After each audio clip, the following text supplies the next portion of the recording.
श्रीविष्णुचित्तकुलनन्दनकल्पवल्लीं श्रीरङ्गराजहरिचन्दनयोगदृश्यं साक्षात्क्षमां करुणया कमलामिवान्यां गोदामनन्यशरणः शरणं प्रपद्ये। नमः प्रणवशोभितं नवकषायकण्ठाम्बरं त्रिदण्डपरिमण्डितं त्रिविधतत्त्वनिर्वाहकम् दयञ्चितदृघञ्जलं दलितवादिवाक्वैभवं समाधिगुणसागरं शरणमे विरामानुजम्। एतानि तानि भुवनत्रयपावनानि संसाररोगशकलीकरणौषधानि जिह्वातले ममलिकानि यदा शिलायां रामानुजेति चतुरण्यमृतक्षराणि। श्रीमत्यै विष्णुचित्तार्यमनोनन्दनहेतवे नन्दनन्दन सुन्दर्यै गोदायै नित्यमङ्गलम्।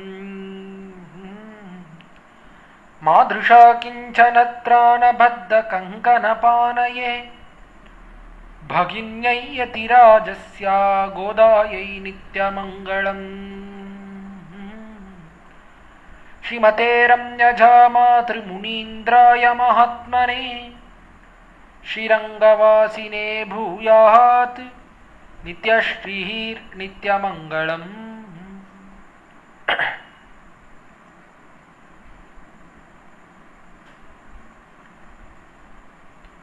अहम् अस्य अवरोभ्राता गुणैर्दास्यमुपागतः என்பது லக்ஷ்மணன் அனுமானை குறித்து தெரிவிக்கக்கூடிய அற்புதமான வார்த்தை. பம்பா நதிக்கரையிலே ராமனும் லக்ஷ்மணனும் வந்து சேர்ந்தார்கள். அப்பொழுது தூரத்திலிருந்து பார்த்த சுக்ரீவ மகாராஜன், அவர் யாரோ 2 ராஜகுமாரர்கள் வந்திருக்கா, இது யாருன்னு தெரியல, அதனாலே நீ சென்று அறிந்து வா என்று ஹனுமானை அனுப்பினார். அப்பொழுது வந்து சேர்ந்த ஹனுமான் ராமனிடத்திலே ஒரு சந்நியாசி வேஷத்திலே வந்தான். வந்து அவனிடத்திலே பேசிக்கொண்டிருந்தான். அப்பொழுது அவனுடைய பேச்சு திறன், அவனுடைய சாமர்த்தியத்தை பார்த்தான் ராமன். எவ்வளோ அற்புதமாக பேசுகிறான், இவனோட நம்மாலே பேச முடியாது, ரொம்ப அற்புதமாக பேசுகிறான். நான் ரிக்வேத வினீதஸ்யா நான் யஜுர்வேத தாரினா நான் சாமவேத விதுஷா சக்கியமேவம் பிரபாஷித்தும் நியூனம் வியாக்கரணம் கிருத்ஸ்னம் அனேன பகுதாஸ்ரிதம் பகுவியாகரதானேனா நகிஞ்சித் அபசப்திதம். ஒரு அபசப்தம் இல்லாமல் மிகவும் அற்புதமாக பேசுகிறான். அதனால் இவனிடத்தில் என்னால் பேச முடியாது, லக்ஷ்மணா நீ பேசு என்று ராமன் தெரிவித்தான். லக்ஷ்மணன் ஆதிசேஷனுடைய அபராவதாரமாக இருக்கக்கூடியவன். 1000 நாக்கு உடையது ஆதிசேஷன். அவருடைய அபராவதாரமாகையாலே லக்ஷ்மணனால்தான் இவரோட பேச முடியும் என்று நினைத்து பேசச் சொன்னான். அப்பொழுது லக்ஷ்மணன் தெரிவிக்கக்கூடிய அற்புதமான வார்த்தை, அவனை பற்றி செல்ஃப் இன்ட்ரோடக்ஷன், தன்னை பற்றி தான் சொல்லிக் கொள்கிறான். நான் யார் என்றால் அகம் அஸ்ய அவரோப்ராதா குணைர்தாஸ்ய முபாகதா, நான் காட்டுக்கு வந்திருக்கிறேன், இவரோட என்னுடைய அண்ணா தமையனார் இவரோட காட்டுக்கு வந்திருக்கேன். அகம் அஸ்ய அவரோப்ராதா, நான் அவருக்கு பின்பிறந்தவன். குணைர்தாஸ்ய முபாகதா, அஸ்யா என்பதை நம்முடைய பூர்வர்கள் அற்புதமாக வியாக்கியானம் செய்து காட்டுகிறார்கள். அஸ்யா என்பதை அஸ்ய மதே காட்டுகிறார்கள். அஸ்ய மதேனா என்ன, அவருடைய அபிப்பிராயத்தாலே நான் அவருக்கு பின்பிறந்தவன் அப்படின்னா என்ன அர்த்தம்? அவருடைய அபிப்பிராயத்தாலே என்ன நினைச்சுட்டு இருக்கார், என்னுடைய அண்ணா என்ன நினைச்சுட்டு இருக்கார், நான் அவனுக்கு பின்பிறந்தவன், அதனாலே நான் காட்டுக்கு வந்திருக்கிறேன். அவர் கூட காட்டுக்கு வந்திருக்கேன், எல்லா அடிமையும் செய்ய வேண்டும்னு வந்திருக்கேன். இதற்கு காரணம் என்ன என்றால் நான் அவனுக்கு பின்பிறந்தவன் என்கிறபடியாலே வந்திருக்கிறேன்னு நினைச்சுட்டு இருக்கார். ஆனால் உண்மை அது கிடையாது. நான் எதுக்காக தெரியுமா வந்திருக்கேன்? குணைர்தாஸ்ய முபாகதா, அவருடைய குணத்துக்கு தோற்று நான் வந்திருக்கிறேன். அவருக்கு தம்பி என்கிறபடியாலே வரவில்லை. என்ன குணம் என்ன குணம் என்று அவருடைய குணத்துக்கு தோற்று அந்த குணத்திலே ஈடுபட்டு அவருக்கு அடிமை செய்ய வேண்டும் என்பதற்காக நான் வந்திருக்கிறேன் காட்டுக்கு என்று லக்ஷ்மணன் அற்புதமான வார்த்தை தெரிவித்தான். லக்ஷ்மணனைப் போலே ஆண்டாள் இவ்விடத்திலே தெரிவிக்கிறாள். தன்னுடைய திருப்பாவையிலே 21வது பாசுரம் ஏத்த கலங்கள் தொடங்கக்கூடிய பாசுரத்திலே அண்டாள் கடைசியிலே தெரிவிக்கிறாள், மாற்றாருனக்கு வலிதொலைந்துன் வாசக்கண்ணாற்ற அது வந்துன் நடிபணியுமா போலே போற்றியாம் வந்தோ. எம்பெருமானே, நாங்கள் உன்னுடைய கல்யாண குணத்துக்கு தோற்று வந்திருக்கிறோம். எப்படி லக்ஷ்மணன் குணத்துக்கு தோற்று காட்டுக்கு அடிமை செய்ய சென்றானோ அதே போல நாங்களும் உன்னுடைய கல்யாண குணங்களுக்கு தோற்று காட்டுக்கு வந்தோம் என்று தெரிவிக்கிறார். கீழ்ப்பாசுரம் 20வது பாசுரம் 33 தொடங்கக்கூடிய பாசுரம். பாசுரத்திலே கடைசியில ஆண்டாள் இப்போதே எம்ம நீராட்டு.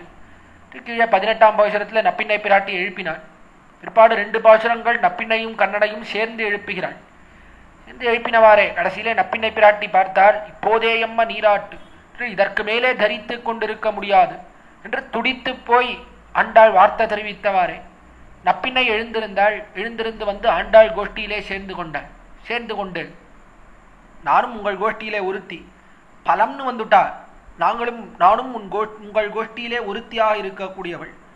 புருஷகார பூத்தையாக இருந்தேன், எம்பெருமானோட புருஷகாரம் செய்து உங்களை சேர்த்து வைப்பதிலே தான் எனக்கு காரியம். பலம்னு வந்துட்டா கைங்கரியத்திலே எனக்கும் அன்மயம் உண்டு. நான் உங்களோட சேர்ந்து கொள்கிறேன், நானும் சேர்ந்து திருப்பாவையை பாடுகிறேன். எல்லோரும் எம்பெருமானிடத்திலே பலத்தை அர்த்திக்கலாம், பிரார்த்திக்கலாம் என்று தெரிவித்தாள் நப்பிண்ணை பிராட்டி. 21வது பாசுரம் தொடங்கி நப்பிண்ணையும் சேர்ந்து திருப்பாவை பாடுகிறாள். இப்படிப்பட்ட பிரபாவம் உண்டு. 21வது பாசுரத்திலே நப்பிண்ணை வந்து சேர்ந்து விட்டார். இப்போ கண்ணனிடத்திலே ஆண்டாள் வார்த்தை தெரிவிக்கிறாள். என்ன வார்த்தை தெரிவிக்கிறாள்? பகவத் சன்னதிக்கு போனாள், எம்பெருமானிடத்திலே போனால் என்ன பண்ண வேண்டும் என்பதை காட்டுகிறாள். என்ன செய்ய வேண்டும் என்றால் அவனுடைய குணங்களை எல்லாம் போற்ற வேண்டும், குணங்களை எல்லாம் கொண்டாடணும்.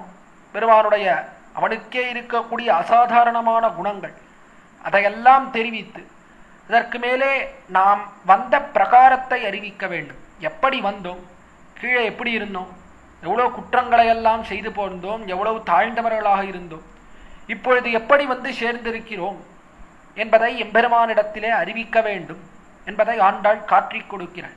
நான் தெரிவிக்கிறாள் முதல் பாதி. அதால எம்பெருமானுடைய குணங்கள் பூர்ணமாக தெரிவிக்கிறாள். அத்தப்படைத்தான் மகன் என்றும் மூற்றமுடையாய் பெரியாய் உலகினில் தோற்றமாய் நின்ற சுடர் எம்பெருமானுடைய குணங்களை எல்லாம் தெரிவிக்கிறாள். தெரிவித்து மேலே என்ன பண்றா அப்படின்னா, பெருமானே இவ்வளவு காலமாக நாங்கள் சத்ருக்களைப் போலே இருந்தோம். எப்படி சத்ருக்கள் மாற்றார் என்று சத்ருக்கள் அவர்கள் உன்னுடைய அம்புக்கு தோற்று வருவார்களோ, உன்னுடைய பானங்களுக்கு தோற்று உன் காலிலே வந்து விழுவார்களோ யுத்த காலத்திலே, அதை போலே நாங்களும் கீழெல்லாம் சத்ருக்களா இருந்தோம். இப்ப எப்படி வந்திருக்கோம்? உன்னுடைய அன்புக்கு தோற்று வந்தோம், அவர்கள் அம்புக்கு தோற்று வருவார்கள். நாங்கள் உன்னுடைய அன்பு குணம், அந்த குணத்துக்கு தோற்று உன் காலிலே வந்து விழுந்திருக்கிறோம் என்று ஆண்டாள் போற்றியாம் வந்தோம் புகழ்ந்து என்று. கீழெல்லாம் சத்ருக்களா இருந்தோம், இப்பதான் திருந்தி எங்களுடைய அகங்காரத்தை விட்டு வந்து சேர்ந்திருக்கிறோம் என்று ஆண்டாள் அற்புதமா தெரிவிக்கிறாள். அப்படி ஆண்டாள் கொண்டாடக்கூடிய எம்பெருமானுடைய அசாதாரணமான குணங்களை எல்லாம் கொண்டாடி அதற்கு மேலே வந்த பிரகாரத்தை தெரிவிக்கக்கூடிய அற்புதமான பாசுரம்தான் 21ஆம் பாசுரம். பாசுரத்தை அனுபவித்து சந்தித்து அதற்கு சேர அதனுடைய ஆண்டாள் காட்டக்கூடிய குணங்களையும் தொடர்ந்து அனுபவிக்கலாம் இந்த கோஷ்டியில். எத்த கலங்கள் எதிர்பொங்கி மீதளிப்பா மாத்தாதே பால் சொரியும் வள்ளல் பெரும் பசுக்கள் ஆத்தப்படைத்தான் மகனே அறிவுராய் ஊத்தமுடையாய் பெரியாய் உலகினில் தோத்தமாய் நின்ன சுடரே துயிலழாய் மாத்தார் உனக்கு வழிதொலைந்துன் வாசக்கன் ஆத்தாது வந்துன் அடிபணியுமா போலே போற்றியாம் வந்தோம் புகழ்ந்து ஏலோரெம்பாவாய். ஏத்த கலங்கள் இடத்துல திருவாய்ப்பாடியிலே நிறைய பசுக்கள் எல்லாம் இருக்கு. இந்த பசுக்கள் என்ன பண்ணுறது? பாலை வருஷிக்கிறது. எப்படி வருஷிக்கிறது? இந்த பசுக்களினுடைய பிரபாவம் என்ன என்பதை முதல்ல தெரிவிக்கிறாள் ஆண்டாள். இப்படி பாலை நிறைய வருஷிக்கக்கூடிய பசுக்கள், இந்த பசு கூட்டத்தை நிறைய படைத்திருக்கிறான், நிறைய பசுக்களோட கூடியிருக்கிறான் நந்தகோபன். அப்படிப்பட்ட நந்தகோபனுடைய மகனே அறிவுராய், நீ எழுந்திருக்க வேண்டும் என்று ஆண்டாள் பிரார்த்திக்கிறாள். நந்தகோபனுடைய ஐஸ்வர்யம் எப்படி இருக்கிறது, அவருடைய செல்வம் எப்படி இருக்கிறது என்பதை விஸ்தரிக்கிறாள் முதல் பாதியாலே ஆண்டாள். அந்த பசுக்கள்லாம் எப்படி இருக்கு அப்படின்னா, ஏத்த கலங்கள் என்று பாலை வருஷிக்கிறது. இந்த பாலை ஏற்கக்கூடிய கலங்கள்னா பாத்திரங்கள். பாத்திரங்கள் என்ன ஆகுது? நிறைய பாத்திரங்கள், இந்த பாத்திரங்களை கொண்டு வந்து வைக்க வைக்க என்ன ஆறுதுன்னா உடனே ரொம்பிடுறது. வைத்த நேரம் தான், வைத்த நேரத்தில் என்ன ஆறுது, எதிர் பொங்கி மீது அழிப்பா என்று பாலை வருஷிக்கிறது. பாலை வருஷிக்கிறபடியாலே இந்த பாத்திரத்தை வைத்தவாறே அது வெள்ள பொங்கி எதிர் பொங்கி மீதளிக்கிறது. அது எதிர் பொங்கி வெள்ள பொங்கி வந்துடுறது. மறுபடியும் பாத்திரத்தை வைக்கணும். நான் அவன் என்ன பண்ணணும், இடையனுடைய வேலை என்ன, அந்த கலத்தை மாத்திண்டே இருக்கிறது தான். கலத்தை வைக்க வேண்டியது, வைத்த அடுத்த க்ஷணம் பால் பொங்கி வெள்ள வந்துடும். உடனே அடுத்த கலத்தை வைக்கணும், உடனே அடுத்த கலத்தை வைக்கணும். இப்படி கலங்களுக்கு எண்ணிக்கை உண்டா சுவாமி? 100 பாத்திரம் ரொப்போம், 1000 பாத்திரம் ரொப்போம். போல ஏதாவது உண்டா? ஒன்றும் கிடையாது. வச்சுட்டே இருக்க வேண்டியதுதான். பால் ரொப்பிண்டே இருக்கும். சமுத்திரத்தையே வைத்தாலும் நிரப்பும். சமுத்திரம் காலி சமுத்திரம். சமுத்திரத்தில் இருக்கிற தீர்த்தத்தை எல்லாத்தையும் எடுத்து விடுறது. எடுத்துட்டு வெறும் காலியா இருக்கக்கூடிய நிலம் இருக்கே அதை கொண்டு போய் வைக்கிறது. வச்சு மேலே இந்த மாட்டை கட்டி தொங்க விட்டா, மாட்டை விடத்துல கொண்டு போய் வைத்தால் என்ன பண்ணும்னா பூர்ணமா பாலை கொட்டிடும். கொட்டி என்ன ஆச்சுன்னா புது பால் கடலையே சிருஷ்டித்திடும் இந்த பசுவானது. அப்படிப்பட்ட பிரபாவம் உண்டு. அவ்வளோ பாலை வருஷிக்கக்கூடியது திருவாய்ப்பாடியிலே இருக்கக்கூடிய பசுக்கள் எல்லாம். அப்படி பாலை வருஷிக்கிறது. எதிர் பொங்கி மீதளிப்பா என்று இந்த பாத்திரத்திலே பொங்கி வழியும்படியாக மாற்றாதே பால் சொரியும், மாற்றாதே என்று இடவிடாமல் பாலை கொட்டுகிறது. விட்டு விட்டு கொஞ்ச நேரம் பெய்யறது, கொஞ்ச நேரம் பால் கிடையாது. அதை போல கிடையாது, இடவிடாமல் பால் வந்துட்டே இருக்கு. இதை போலே நான் திருமலையில் அருவிகள் போலே தெரிவித்தா. திருமலையில இருக்கக்கூடிய அருவிகள்லாம் இருக்கு. குளிரருவி வேங்கடம், குளிரருவி என்று எப்பொழுதும் அருவிகள் அது கொட்டின்றே இருக்க விடத்திலே. ஒழிவில் காலமெல்லாம் உடனாய் மன்னி வடிவிலாடிம செய்ய வேண்டும் நாம் தெளிகுரல் அருவி திருவேங்கட தெழில்கொள் சோதி எந்த தந்த தந்தைக்கே நம்மாழ்வார் தெரிவிக்கிறார். தெளிகுரல் அருவி, இந்த அருவி இருக்கிறதே எப்பொழுதும் கொட்டின்றே இருக்கு. ஒரு காலத்தில் இருந்தது, ஒரு காலத்தில் அருவியில தீர்த்தம் இல்லை என்பதே கிடையாது. எப்பொழுதும் தீர்த்தம் வந்துருக்கு. அதுவும் எப்படி இருக்கு, தெளிகுரல், தெளிந்த குரலோட கூடியிருக்கு. என்ன சுவாமி என்ன குரல், என்ன சொல்றது? அது ஆழ்வார் தெரிவிக்கிறார். அருவி என்ன சொல்றது தெரியுமா? அருவியிலிருந்து ஒரு பெரிய சப்தம் எழுகிறது. என்ன சப்தம்னா கைங்கரியம் செய்ய வாருங்கோள் வாருங்கோள், எல்லாரும் வாங்கோ, கைங்கரியத்துக்கு வாங்கோ வாங்கோ அப்படின்னு பெரிய சப்தம் கேட்கறது. ஆழ்வார் என்ன சுவாமி ஜோனு தானே கொட்டுறது? இல்லை இல்லை, அது மற்ற அருவிகள்லாம் அப்படி கொட்டும். குத்தாலம் முதலிய மற்ற அருவிகள்லாம் வேணா அப்படி சப்தம் வரலாம். திருமலையில இருக்கக்கூடிய அருவிகள்ல என்ன சப்தம் வரும்னா கைங்கரியத்துக்கு வாங்கோ வாங்கோன்னு தான் சப்தம் வரும். அப்படி சப்தம் செய்து கொண்டு எப்பொழுதும் கொட்டக்கூடிய அருவிகள் திருமலையிலே இருக்கிறது. அந்த திருமலையில இருக்கிற அருவிகள் எப்படி இடவிடாமல் வருஷிக்கிறதோ தீர்த்தத்தை, அதை போல் இந்த பசுக்கள் இருக்கே பாலை இடவிடாமல் வருஷிக்கிறது அவ்விடத்திலே. அப்படி மாத்தாதே பால் சொரி, இடைவிடாமல் பாலை வருஷிக்கக்கூடிய வள்ளல். இந்த வள்ளல் தனம் என்ன ஔதாரியம், என்ன ஔதாரியம்!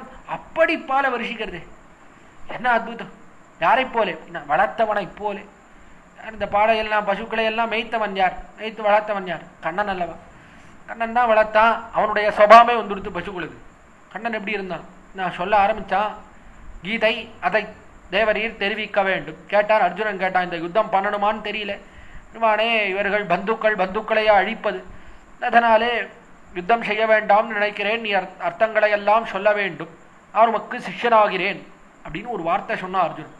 ஒரு வார்த்தை சொன்னதுதான். சொல்ல ஆரம்பிச்சான் கண்ணன். ஹிருஷ்யா சொல்லிட்டே இருந்தான். இவ்வளோ ஸ்லோகம், 700 ஸ்லோகங்கள். இது கீதை. கீதை பார்க்கிறோம். கீதாச்சாரியன் எப்படி வருஷித்தான விடத்திலே அர்த்த விசேஷங்கள் எல்லாத்தையும் சொல்லிவிட்டான். இடத்திலே வேதத்திலே சொன்ன எல்லா அர்த்தங்களையும் கறந்தான். அர்ஜுனனை கன்றாக கொண்டு பாலை வருஷித்தான் கண்ணன். பால் இது கீதை தான் பாலாக இருக்கிறது. அப்படிப்பட்ட பாலை வருஷித்தான விடத்தில் சொல்லிட்டே இருந்தான். 9 அத்தியாயம் சொன்னான் கண்ணன். 9 அத்தியாயம் வரைக்கும் அர்ஜுனனும் கேள்வி கேட்டுட்டே வந்தான். நான் என்ன கண்ணா, இது எப்படி, அது எப்படி, கர்மயோகத்தில் இது எப்படி பண்ணணும், அது எப்படி பண்ணணும் அப்படின்னு கேள்விகள் எல்லாம் கேட்டுட்டே வந்தான். ஆச்சு 9 அத்தியாயம் ஆச்சு. பார்த்தான் அர்ஜுனன், பார்த்தான் சரி இதுக்கு மேலே கேள்வி கேட்க வேண்டாம், விடாத சொல்லிட்டே இருக்கான். எவ்வளோதான்னா சொல்லுவான். இவனும் ஏதோ நிறுத்திடுவான்னு பார்த்தா சொல்லிட்டே இருக்கான். இல்லை நாம கேள்வி கேட்டுட்டே இருக்கிறதுனால தான் சொல்லிட்டே இருக்கான் போல இருக்கு. சரி வாய மூடின்னு இருப்போம், சொல்லுவானோ தெரியல, சரி கொஞ்ச நேரம் வாய மூடின்னு இருப்போம், ஒன்றும் திறக்க வேண்டாம் நீ நினைச்சா. அர்ஜுனன் கேள்வி கேட்கறதையே விட்டுட்டான். பார்த்தான் கண்ணன், பார்த்தான். அவனே சொன்னான், பூயேவ மகாபாஹு சுணுமே பரமம் வசஹ தெரிவித்தான் 9வது அத்தியாயத்துல. அர்ஜுனா இன்னும் சொல்கிறேன் கேள், இதையும் சொல்கிறேன் கேள் அப்படின்னு அவனே சொல்லிவிட்டான். அவனே சொல்லிட்டு மேல 9 அத்தியாயம் சொல்லிவிட்டான். 18 அத்தியாயம் 700 ஸ்லோகங்கள் அல்லவா தெரிவித்தான். எவ்வளவு வருஷித்தான். சில பேர்லாம் பேச ஆரம்பிப்பான். எல்லாம் வருவார், ஒரு சுவாமி வருவார். அந்தாலே இவர் தூரத்திலிருந்து பார்ப்பார், அவரை பார்ப்பார். ஐயோ சுவாமி வராரா, ஐயோ அவர் வந்தார்னா அவ்வளவுதானே, பேச ஆரம்பிச்சிருந்தார்னா அதுவும் கையை வேற கெட்டியா பிடிச்சுண்டுவார். கையை வேற கெட்டியா பிடிச்சுண்டு சுவாமி அந்த காலத்துல 1947 அப்படின்னு அவர் ஆரம்பிச்சாருன்னா விடவே மாட்டாரே. 2 நாள் பேசுவாரே. ஐயோ என்ன பண்ணுறது, இந்த பிச்சு அப்பிரதட்சணமா கோயிலை சுத்தின்னு ஓடி விடுவா. சுவாமிகள் இருந்தாலே அதை போல யார் பேசக்கூடியவன் யாருன்னா கண்ணன். பேச ஆரம்பிச்சா பேசிண்டே இருந்தான். அங்கீது முடிக்கவே இல்லை. அவனுக்கு பேர் வைத்தார் பெரியாழ்வார். அங்கன் அளவள வந்த பூச்சி காட்டுகின்றான் அம்மனே அப்பூச்சி காட்டுகின்றான் தெரிவித்தார். அங்கன் அளவலை. அளவலைன்னா என்ன அர்த்தம் அப்படின்னா லொடலொட்டை அர்த்தம். நம்ம தமிழ்ல சொல்லணும்னா வாய் ஓயாம பேசிண்டே இருந்தான். எவ்வளவு பேசுவன் அப்படி அல்லவா 700 ஸ்லோகங்களை கறந்தான். அதை போலே பாலை வருஷிக்கிறது. பாலை எவ்வளவு கொட்டுறது, எத்த கலங்கள் எதிர்பொங்கி மீதளிப்பா அப்படின்னு பாத்திரத்தை வைத்தா இவ்வளவுதான் என்ற அளவு கிடையாது. சமுத்திரத்தை வைத்தாலும் நிரப்பும் அளவுக்கு பாலை இடவிடாமல் கொட்டிண்டே இருக்கு. எப்படி இடவிடாமல் கண்ணன் அர்த்த விசேஷங்களை வருஷித்தானோ, கீதா சாஸ்திரத்தை அளித்தானோ, அதை போல அவன் தடவி கொடுத்து வளர்த்த பசுக்களாகையாலே இவையும் பாலை விடாமல் வருஷிச்சுட்டே இருக்கு. திருஷ்டாந்தம் சொல்லணும் அப்படின்னா காலத்தில் இருந்தார் பராசர முனிவர். கேட்டார் மைத்ரேயர் ஒரு கேள்வி கேட்டார். மைத்ரேய பரிபப்ரச்சா. மைத்ரேயர் கேள்வி கேட்டார், இந்த லோகங்கள் எல்லாம் எப்படி சிருஷ்டிக்கப்படுகிறது கேள்வி கேட்டார். கேள்விக்கு பதில் சொல்ல ஆரம்பிச்சார் பராசர முனிவர். ஸ்ரீ விஷ்ணு புராணம் தொடங்கினார். தொடங்கி சொல்லிட்டே வந்தார். மைத்ரேயர் இது எப்படி அது எப்படி நிறைய கேள்விகள் எல்லாம் கேட்டுட்டே வந்தார். பார்த்தார் மைத்ரேயருக்கு அர்த்தங்களை எல்லாம் சொல்லிட்டே வந்தார் பராசரன். ஒரு கட்டத்தில் மைத்ரேயர் கேள்வி கேட்கறத நிறுத்தி விட்டார். பார்த்தார் பராசர முனிவர். அவரே மேலே சொல்லிவிட்டார். இதஞ்சு மைத்ரேயா, நீ இதையும் கேளும் அப்படின்னு சொல்லி பிராட்டியினுடைய பெருமையை சொல்ல தொடங்கினார். மேலே தொடர்ந்தவர் கேட்காத காலத்திலேயே பிராட்டியினுடைய பெருமை அதை பற்றி பேசத் தொடங்கினார் பராசர முனிவர். அப்படி அக்காலத்திலே உபதேசித்தார் மைத்ரேயருக்கு பராசர முனிவர். இடவிடாமல் வருஷித்தார் அர்த்தங்களை ஸ்ரீ விஷ்ணு புராணம் முகமாக. அதை போலே இவ்விடத்திலே வருஷிக்கிறது இந்த பால். நம்முடைய சம்பிரதாயத்திலே யாருக்கு இதை போல பெருமை உண்டு? ஆச்சாரியதயத்திலே அற்புதமாக அழகியமணவாள பெருமாள் நாயனார் காட்டுகிறார், எடுத்து காட்டுகிறார். யாருக்கு இதை போலே வருஷிக்கக்கூடிய பெருமைகள் உண்டு? 5 பேருக்கு உண்டு. யாருக்குன்னா தாய்க்கும் மகனுக்கும் தம்பிக்கும் இவர்க்கும் இவர் அடிபணிந்தவர்க்கும் இதே இவை உள்ளது. அற்புதமான சூர்ணிகை. தாய்க்கும், தாய் யார்? தாய் சீதா பிராட்டி. நான் லோகமாதா, லோகத்துக்கே தாயாக இருக்கக்கூடியவள். அப்படிப்பட்டவள் அவள் உபதேசித்தாள். நிறைய உபதேசம் பண்ணாள். அக்காலத்திலே லங்கையிலே போய் இருந்தாள். இதுக்காக லங்கையிலே போனா சிறை இருந்தவளே தம் சொல்லுகிறது தெரிவிக்கிறாள். சிறை இருந்தவள் என்று தானே போய் சிறையிலே இருந்தாள். இதற்காக இருந்தாள். ராவணனுக்கு உபதேசம் பண்ணணும். பாவம் போன உடனே ராவணனை கொண்டுடக்கூடாது. ஐயோ பாவம், ராவணனை எப்படியாவது திருத்திடலாமே, திருத்தினால் லங்கையே வாழ்ந்து போகுமே என்று நினைத்தாள் சீதா பிராட்டி. அதுக்காகத்தான் 10 மாசம் இருந்தாள். இதுக்கு சுவாமி 10 மாசம், 1 மாசம் இருந்திருக்கலாம், 2 மாசம் இருந்திருக்கலாம். எதுக்கு 10 மாசம் அப்படின்னா ராவணனுக்கு 10 தலை இருந்தது. அதில் ஒரு தலைக்கு 1 மாசம், தலைக்கு தலா 1 மாசம், இன்னும் 10 தலைக்கு 10 மாசம். ஏன்? ஒருவேளை ஒரு தலையாவது சீதா பிராட்டி சொல்வதை கேட்டு சொல்றது வாஸ்தவம் தான் அப்படின்னு அப்படி லேசா அப்படி தலையை ஆட்டி எடுத்துண்டா மற்ற எல்லா தலையும் சேர்ந்து ஆட்டிடுமே. விரல் இருக்கு, 10 விரல் இருக்கு. ஒரு விரல் ஆட்டினோன்னா என்ன ஆறுது? மற்ற விரல்களும் சேர்ந்து ஆடுறது இல்லையா? அதே போலத்தான் ராவணனுடைய ஒரு தலை ஆடி எடுத்துனா 10 தலையும் சேர்ந்து ஆடிடும். ஆடி எடுத்துனா திருந்திடுவானே, சேர்த்துலாமே. அதனால எப்படியாவது இவனுக்கு உபதேசம் பண்ணி ஒரு தலையாவது திருந்தாதா பார்த்தாள் சீதா பிராட்டி. ஒரு தலை கூட திருந்தல. அப்படி உபதேசித்தாள். விடத்திலே கேட்க வேண்டும். மித்ரமோபைக்கும் கர்த்தும் ராமஸ்தானம் பரீட்சதா வதஞ்ச அனிச்சதா கோரம் தயாசௌ புருஷர்ஷவா என்று அவ்விடத்திலே ராவணரே மித்ரமோபைக்கும் கர்த்தும், ராவனோடைய கைகுறுக்கிக்கொள். எவ்விடத்திலே நீ என்ன அவன் காலில் போய் விட வேண்டாம். சரணாகத வத்சலா, சரணாகத வத்சலனாக இருக்கக்கூடியவன் ராமன். அவனோடே நீ காலில் போய் விடணும்னு இல்லை, கை குலுக்கிண்டு போ, அது போரும். இல்லை என்றால் உனக்கு கோரமான வதம் ஏற்படும் என்றெல்லாம் பலபடியா உபதேசித்தாள் சீதா பிராட்டி. அதை போல உபதேசிக்கக்கூடியவன் தான் மகன். தாய்க்கும் மகனுக்கும். மகன் யார்? மகன்னா பிரகலாத ஆழ்வார். பிள்ளை, பிள்ளையை சீறி வெகுண்டு துன்புடைப்ப பிறைகி தனல் விழிகழ்வாய் தெள்ளிய சிங்கம் ஆகிய தேவை திருவள்ளிக்கேணி கண்டேன் என்கிறார் திருமங்கை ஆழ்வார். பிள்ளை யார்? மகனாக இருக்கக்கூடியவன் பிரகலாத ஆழ்வார். அவன் தகப்பனாருக்கு உபதேசித்தான். ஹிரண்யகசிபுவுக்கு பலபடியா உபதேசங்கள் பண்ணான். தகப்பனாரே எதனால துவேஷம்? ஏன் இப்படி வெறுப்பை காட்டுகிறீர்? எம்பெருமான் மேல எதுக்காக வெறுப்பு? வேண்டாமே, எல்லாரிடத்திலேயும் ஆனந்தமாக பழகலாமே, எல்லாரோடையும் நட்பு கோத்துக் கொள்ளலாமே அப்படின்னா கேட்டான். இரண்யன் கேட்டான், எப்படிடா உனக்கு எம்பெருமானை சேவிக்க வேண்டும்னு தோன்றது? உன்னை பார்த்தால் உனக்கு விரோதம் ஏற்படவில்லையா அப்படின்னு கேட்டான். கேட்ட உடனே அப்பொழுது தெரிவித்தான், பிரகலாதாழ்வான் தெரிவித்தான், எதனாலே விரோதம்? தாத்தனே அப்பனாரே, எதுக்காக அவரை பார்த்தால் எதுக்காக விரோதம் ஏற்படணும்? விடத்திலே மித்ராமித்ர கதாகுதா பரமாத்மனி கோவிந்தா மித்ராமித்ர கதாகுதா சர்வபூதாத்மகே தாத்தா ஜெகநாதே ஜெகன்மயே பரமாத்மனி கோவிந்தே மித்ராமித்ர கதாகுதா தெரிவித்த வார்த்தை. சர்வபூதாத்மகே தாத்தா, ஹே தாத்தா தகப்பனாரே, எல்லா வஸ்துக்களுக்குள்ளேயும் எம்பெருமான் இருக்கான். அவன் இல்லாத வஸ்துவே கிடையாது, எல்லாத்துக்குள்ளேயும் அவன் இருக்கான். அப்படி இருக்கும்போது ஒருத்தன் நண்பன், ஒருத்தன் எதிரி, இவன் நம்பன் இவன் எதிரின்னு எப்படி சொல்ல முடியும்? எல்லாத்துக்குள்ளேயுமே எம்பெருமான் இருக்கான். அப்ப எல்லாமே நண்பர்கள் தான். அதனால எதுக்காக இப்படி விரோதம் பாராட்ட வேண்டும் என்று பலபடியாக உபதேசித்தான். அவ்விடத்தில் அயிலோர் ஆயிரநாமம் ஒள்ளியவாகி போது அங்கதனு கொன்னுமோர் பொறுப்பிலனாகி என்றார் திருமங்கை ஆழ்வார். படி 1000 நாமத்தை சொன்னான், பெருமானுடைய திருநாமங்களை உபதேசித்தான். நீர் திருந்த வேண்டும், எம்பெருமானை சேவிக்க வேண்டும் என்றெல்லாம் இரண்யகசிபு எவ்வளவோ உபதேசித்து பார்த்தான். பிரகலாதாழ்வான் அவனைப் போல உபதேசித்தவன் தான் விபீஷணாழ்வான். தாய்க்கும் மகனுக்கும் தம்பிக்கும், தம்பி விபீஷணன் ராவணனுக்கு தம்பியா இருந்தான். அப்படிப்பட்டவன் அவனும் பலபடியாக உபதேசிக்கிறான் ராவணனுக்கு. ராவணனே போடு, விட்டுடு, சீதா பிராட்டியை கொண்டு போய் விட்டுடு, அவளை அபகரித்து வைப்பது சரியல்ல, ராமனிடத்திலே கொண்டு போய் சேர்த்து விடு. பிரதீயதாம் தாசரதாய மைதிலி, சீதா பிராட்டியை கொண்டு போய் ராமனிடத்திலே விட்டுவிடு, நீ செய்வது சரி என்றெல்லாம் பலவாறாக உபதேசித்தான் விபீஷணாழ்வான். அவ்விடத்திலே லங்கையில என்று சில ஒன்னும் பலிக்கலன்னு பிற்பாடுதான் லங்கையிலிருந்து அவனே விரட்டி விட்டான். நேரமா எவ்வளவு நாளா சொல்லிட்டே இருக்கான், இவன் உபதேசம் பண்ணிட்டே இருக்கான் என்று விரட்டினான். அவ்விடத்திலிருந்து குலத்தை கெடுக்க வந்த கோடலிக்காம்பே ஒழிந்து போ என்று ராவணன் நகரத்தை விட்டு விரட்டுற வரைக்கும் விடாத உபதேசம் பண்ணான். விரட்டி அடிக்கிற வரைக்கும் உபதேசம் அப்படி விடாமல் சொல்லிட்டு இருந்தான். விபீஷணன் தம்பி சொன்னான், இவர்களைப் போலே பேசக்கூடியவர் தான் எங்கூர் ஆழ்வார் சுவாமி நம்மாழ்வார். என்ன அற்புதம், எவ்வளவு உபதேசம், எவ்வளவு உபதேசம் இவரைப் போல உண்டோ? எல்லாம் உபதேசம் தான். திருவிருத்தம் தொடங்கி திருவாய்மொழி பரியந்தமாக இவர் பண்ணுவது எல்லாமே உபதேசம். சில பதிகங்கள் எப்படி இருக்கு அப்படின்னா நேரா உபதேசிக்கிறார் எல்லாருக்கும். மீதி சில பதிகங்கள் என்ன, சுவானுபகவ கர்ப்ப உபதேசம், தான் அனுபவிக்கிறா போலே மற்ற பேருக்கு உபதேசம் பண்றது.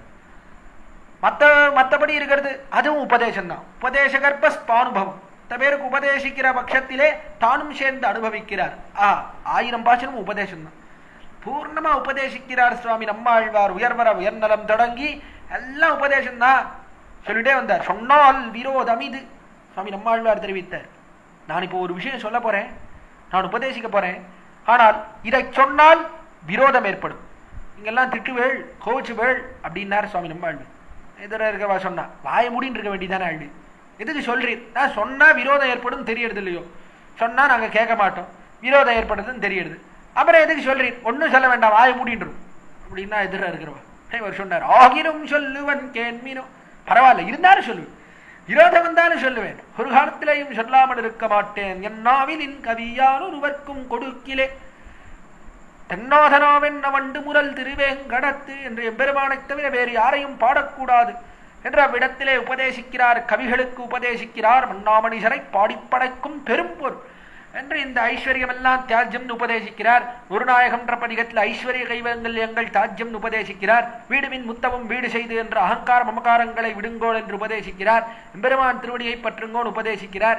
பரத்தத்தை உபதேசிக்கிறார். உண்ணும் தெய்வம் என்கிற பதிகத்திலே எவ்வளவு உபதேசம், எவ்வளவு உபதேசம் போல உண்டோ, ஆழ்வாரை போல உண்டோ போல உபதேசிப்பவர்கள் யாருமே கிடையாது. அப்படி உபதேசித்தார் சுவாமி நம்மாழ்வார். இவர்க்கும் இவர் அடிபணிந்தவர். இவர் அடிபணிந்தவர் யார்? அமாரர் அடிபணிந்து இந்தவன் பூமண்ணு மாது பொருந்திய மார்பன் புகழ் மலிந்த பாமண்ணு மாறன் அடிபணிந்து இந்தவன். சுவாமி நம்மாழ்வாரினுடைய அடிபணிந்து உய்ந்தவராக இருக்கக்கூடியவர் சுவாமி எம்பெருமானார். அப்புறம் நிறைய உபதேசம் பண்ணுகிறார். எவ்வளவு உபதேசம், 9 கிரந்தங்களை அருளி செய்தார். நவரத்னங்களாக நவகிரந்தங்களை அருளி செய்தார் சுவாமி எம்பெருமானார். மேலே நிறைய உபதேசங்கள் சிஷ்யர்களுக்கு நிறைய உபதேசங்கள் காட்டுகிறார் சுவாமி எம்பெருமானார். காட்டின அர்த்தங்கள் எவ்வளவு அர்த்தங்கள், ஹர்க்கிறோம் பகவத் விஷயத்திலே திருவாய்மொழிக்கு எவ்வளவு அர்த்தங்கள் சாதித்திருக்கிறார் சுவாமி எம்பெருமானார். போல எல்லா அர்த்தங்களும் சுவாமி எம்பெருமானார் மனதிலே ஓடின அர்த்தங்கள் தான் என்பதிலே எந்த சந்தேகம் கிடையாது. அப்படி விசேஷ அர்த்தங்களை எல்லாம் வாரி வருஷித்தார் சுவாமி எம்பெருமானார். எத்தனையோ பேரை திருத்தி நம்முடைய சம்பிரதாயத்துக்கு அழைத்து வந்த பெருமை சுவாமி எம்பெருமானாருக்கே உண்டு. ஆஹா, இதை போலே உபதேசிக்கக்கூடியவர்கள் யாருமே கிடையாது. சிதையைப் போலேயும் அவ்விடத்திலே பிரகலாதாழ்வானைப் போலேயும் விபீஷணரைப் போலேயும் சுவாமி நம்மாழ்வாரைப் போலேயும் எம்பெருமானாரைப் போலேயும் வேறு யாருமே உபதேசிக்க முடியாது. இவர்கள் எப்படி வருஷிப்பர்களோ அர்த்த விசேஷங்களை அதை போலே வருஷிக்கிறது பாலை, திருவாய்ப்பாடியிலே உள்ள பசு. அது அதற்குண்டான பெருமை. மற்றாதே பால் சொரியும் என்று இடவிடாமல் பாலை வருஷிக்கிறது. இவர்கள் அர்த்த விசேஷங்களை வருஷிக்கிறா போலே, உபதேச மழையை பொழிகிறா போலே அப்படி பாலை சொரியக்கூடிய வள்ளல் பெரும் பசுக்கள். வள்ளல் மிகுந்த ஔதாரியத்தோடே கூடியிருக்கிறது, வள்ளல் தனத்தோடே கூடியிருக்கிறது. படிப்பட்ட பெரும் பசுக்கள் என்று வள்ளல் தனம். ஔதாரியம் என்ன? சின்ன குழந்தைகள் அவ போனா கூட கழுத்தை கட்டி கொண்டு விளையாடலாம். படியா இருக்கு. இந்த குழந்தைகள் கூட அப்படி கழுத்தை கட்டின்னு விளையாடலாம், ஒண்ணுமே பண்ணாது. அப்படிப்பட்ட சாதுக்களாக இருக்கிறது அந்த பசுக்கள் எல்லாம். ஆனா வடிவத்தை பார்த்தா பெருத்து இருக்கு. எதை போல பெருத்து இருக்கு? சத்ருஞ்சயனை போலே நம்முடைய பூர்வர்கள் காட்டினார்கள். சத்ருஞ்சயன்னு ராமனுடைய பட்டத்து யானை, அயோத்தியிலே இருந்த யானை பட்டத்து யானை. இந்த யானையின் மேலேதான் ஏறிக்கொண்டு ராமன் பட்டாபிஷேகம் கண்டருளி வர வேண்டும் என்று ஆசைப்பட்டார்கள். கஜேன மகதாயாந்தம் ராமம் சத்ரா விரதாரணம் என்று மக்கள் எல்லாம் ஆசைப்பட்டார்கள். அந்த சத்ருஞ்சயன் யானையைப் போலே பெருத்து இருக்கு இந்த பசுக்கள் எல்லாம். யானை போல, யானையைப் போல பெருசா இருக்கு. ஆனாலும் குழந்தைகளும் கட்டி விளையாடலாம் படியாக இருக்கிறது. அப்படிப்பட்ட குணத்தோடே கூடின வள்ளல் பெரும் பசுக்கள், ஔதாரியத்தோடே கூடின பெரும் பசுக்களை ஆற்ற படைத்தான். ஆற்ற படைத்தான் என்ன? நிறைய படைத்தான். பசுக்களுக்கு எண்ணிக்கை உண்டா என்றால் எண்ணிக்கையே கிடையாதுன்னா. எவ்வளவு பசுக்கள், எவ்வளவு பசுக்கள், அவ்வளோ பசுக்களை படைத்திருக்கிறார். இவ்வளோ பசுக்களுக்கு சொந்தக்காரராக இருக்கிறார் நந்தகோபால். அப்படிப்பட்ட பசுக்களை விடைய நந்தகோபாலனுடைய பிள்ளையே என்று ஆண்டாள் அழைக்கிறார். பசுக்களை எல்லாம் என்னைக்காவது எண்ணி முடிக்க முடியுமா? ஒரு நாளும் முடியாது. இதை போல ராமனுடைய குணங்கள், அதற்கு எண்ணிக்கையே கிடையாது. ராமன் குணங்களை என்னைக்காவது எண்ணி முடிக்க முடியுமா? ஒரு நாள் எண்ணி முடிய முடியாது. அப்படிப்பட்ட குணங்களோட கூடியிருக்கிறான். சங்கியாதும் நைவசக்கியந்தே குணாஹா தோஷஸ்ச சாங்கினஹா ஆனந்த பிரதமோராசி அபாவாதேவ பশ্চিமஹ. ஒரு கவி தெரிவித்தான். ராமன் இருக்கானே, அவனுடைய குணங்களுக்கு எண்ணிக்கையே கிடையாது. குணாஹா தோஷஸ்ச சாங்கினஹா. ராமனுடைய குணங்களுக்கோ தோஷங்களுக்கோ ரெண்டுத்துக்குமே எண்ணிக்கையே கிடையாதுன்னு விசாரித்தான். அவ்விடத்துல நடாது. குணங்களுக்கு எண்ணிக்கை கிடையாதுன்னா பரவாயில்ல, அது என்ன தோஷங்களுக்கு எண்ணிக்கை கிடையாதுன்னு எப்படி சொல்ல முடியும்? ராமனுக்கு தோஷம் உண்டா அப்படின்னா அவனே தெரிவித்தான். ஆனந்தா பிரதமம் ஒராசி. பெருமானுடைய கல்யாண குணங்கள் இருக்கே, அதற்கு எண்ணிக்கையே கிடையாது. ஏன்? அது எண்ணிறந்தவை, எண்ணி முடிக்கவே முடியாது. எவ்வளோ இருக்கிறது, எண்ணி முடிக்கவே முடியாது. அதனால அதற்கு எண்ணிக்கையே கிடையாது. ஆங்கிலத்தில் இன்ஃபனைட் என்று தெரிவிக்கிறார்களே, அதை போல எண்ணிக்கையே கிடையாது, போயிட்டே இருக்கும். சரி, அப்போ தோஷங்களுக்கு அப்படின்னா அபாவாதேவ பশ্চিமஹ. தோஷங்கள்டே ஒன்று கிடையாது. இருந்தா தானே எண்ணறதுக்கு, இருந்தால் தானே எண்ணிக்கை இருக்குன்னு சொல்ல முடியும். ஒண்ணுமே கிடையாது, அதனாலே அதற்கும் எண்ணிக்கை கிடையாது தெரிவித்தானாக. ராமனுடைய நல்ல குணங்கள், கல்யாண குணங்கள், அதை எப்படி எண்ணி முடிக்கவே முடியாதோ அதை போலே திருவாய்ப்பாடியில இருக்கக்கூடிய பசுக்கள் அதையும் எண்ணி முடிக்கவே முடியாது. அடுத்த திருஷ்டாந்தம் காட்டினார். அதே போல தெரியுமா, கண்ணனுடைய தீம்புகளை போலே. கண்ணனுடைய தீம்புகள் இருக்கே, எவ்வளவு தீம்பு பண்றான் திருவாய்ப்பாடியில. இந்த தீம்புகளை எண்ணி முடிக்க முடியுமா? ஒரு காலத்திலேயும் முடியாது. எவ்வளவு தீம்புகள், எவ்வளவு தீம்புகள் கண்ணன் அவ்விடத்திலே, அவ்வூரிலே, திருவாய்ப்பாடியிலே பண்ணி வளர்ந்த தீம்புகள் இருக்கே, அதற்கு முடிவே கிடையாது. தீம்புகளை பாடணும்னு தொடங்கினார் பெரியாழ்வார். ஒரு அற்புதமான பதிகம். 2ஆம் பத்திலே 9ஆம் திருமொழி. வந்தார்கள் திருவாய்ப்பாடியிலே இருக்கக்கூடிய பெண்கள் எல்லாம் வந்து யசோதை பிராட்டியின் இடத்திலே முறையிடுகிறார்கள். கண்ணன், உன்னுடைய பிள்ளை எப்படிப்பட்ட தீம்பு தெரியுமா? வெண்ண விழுங்கி வெறுங்கலத்தை வெற்பிடையிட்டு அதனோச கேட்கும் கண்ணபிரான் கற்ற கல்வி தன்னை காக்ககில்லோ உன் மகனை காவாய். அற்புதமான பதிகம். எல்லாம் கண்ணனுடைய தீம்புகளை எல்லாம் சொல்றான். ஊர்த்தியா வந்து சொல்றான். சிவந்தா யசோதனத்துல வந்தா வெண்ண விழுங்கி. கண்ணன் நான் இல்லாத நேரத்தை எல்லாம் பார்த்து வச்சுன்னா, எப்போ இல்லை, எப்போ இந்த மாத்து மாமி இல்லை அப்படின்றத பார்த்துன்னா, நான் வெளியில போனதை பார்த்தானோ இல்லையோ உடனே நேரா என் வீட்டுக்குள்ள வந்து என்ன பண்ணான், நான் பரன் மேல வெண்ணெய் வச்சுருந்தேன், வெண்ணெய் எடுத்தான். வெண்ணெய் எடுத்து வெண்ணெய் விழுங்கி வெண்ணெயை நல்லா சாட்டான். சரி, வெண்ணெய் தான் சாட்டானே, வெண்ணெயை சாப்பிட்டு அப்படியே போக வேண்டியதுதானே. வெண்ணெயை சாப்பிட்டு போல என்ன தெரியுமா பண்ணான் கண்ணன்? வெறுங்கலத்தை வெற்பிடையிட்டு இந்த பானையை பார்த்தான். பானையை பார்த்தா கண்ணனுக்கு அந்த பானையை பார்த்த உடனே ஒரு வெறுப்பு ஏற்பட்டது. என்னடா அது, பானையை போய் என்னவோ மண்ணால போய் பானை பண்ணியிருக்கான். மண்ணால போய் யாராவது பானை பண்ணுவாளா? இந்த பானை எப்படி பண்ணிருக்கணும் அப்படின்னா கண்ணனுக்கு என்ன ஆசை அப்படின்னா, பானையும் வெண்ணையாலேயே பண்ணியிருக்கணும். வெண்ணையாலேயே பானை பண்ணி அதுல வெண்ணெயை வச்சிருக்கணும். வச்சிருந்தா உள்ள இருக்கிற வெண்ணையும் சாப்பிடலாம், வெளில இருக்கிற பானையும் சாப்பிடலாம். கோன் ஐஸ் சொல்றான். மேல இருக்கிற ஐஸ் அதையும் சாப்பிடலாம், ஐஸை வச்சிருக்கிற கோன் அதையும் சாப்பிடலாம்.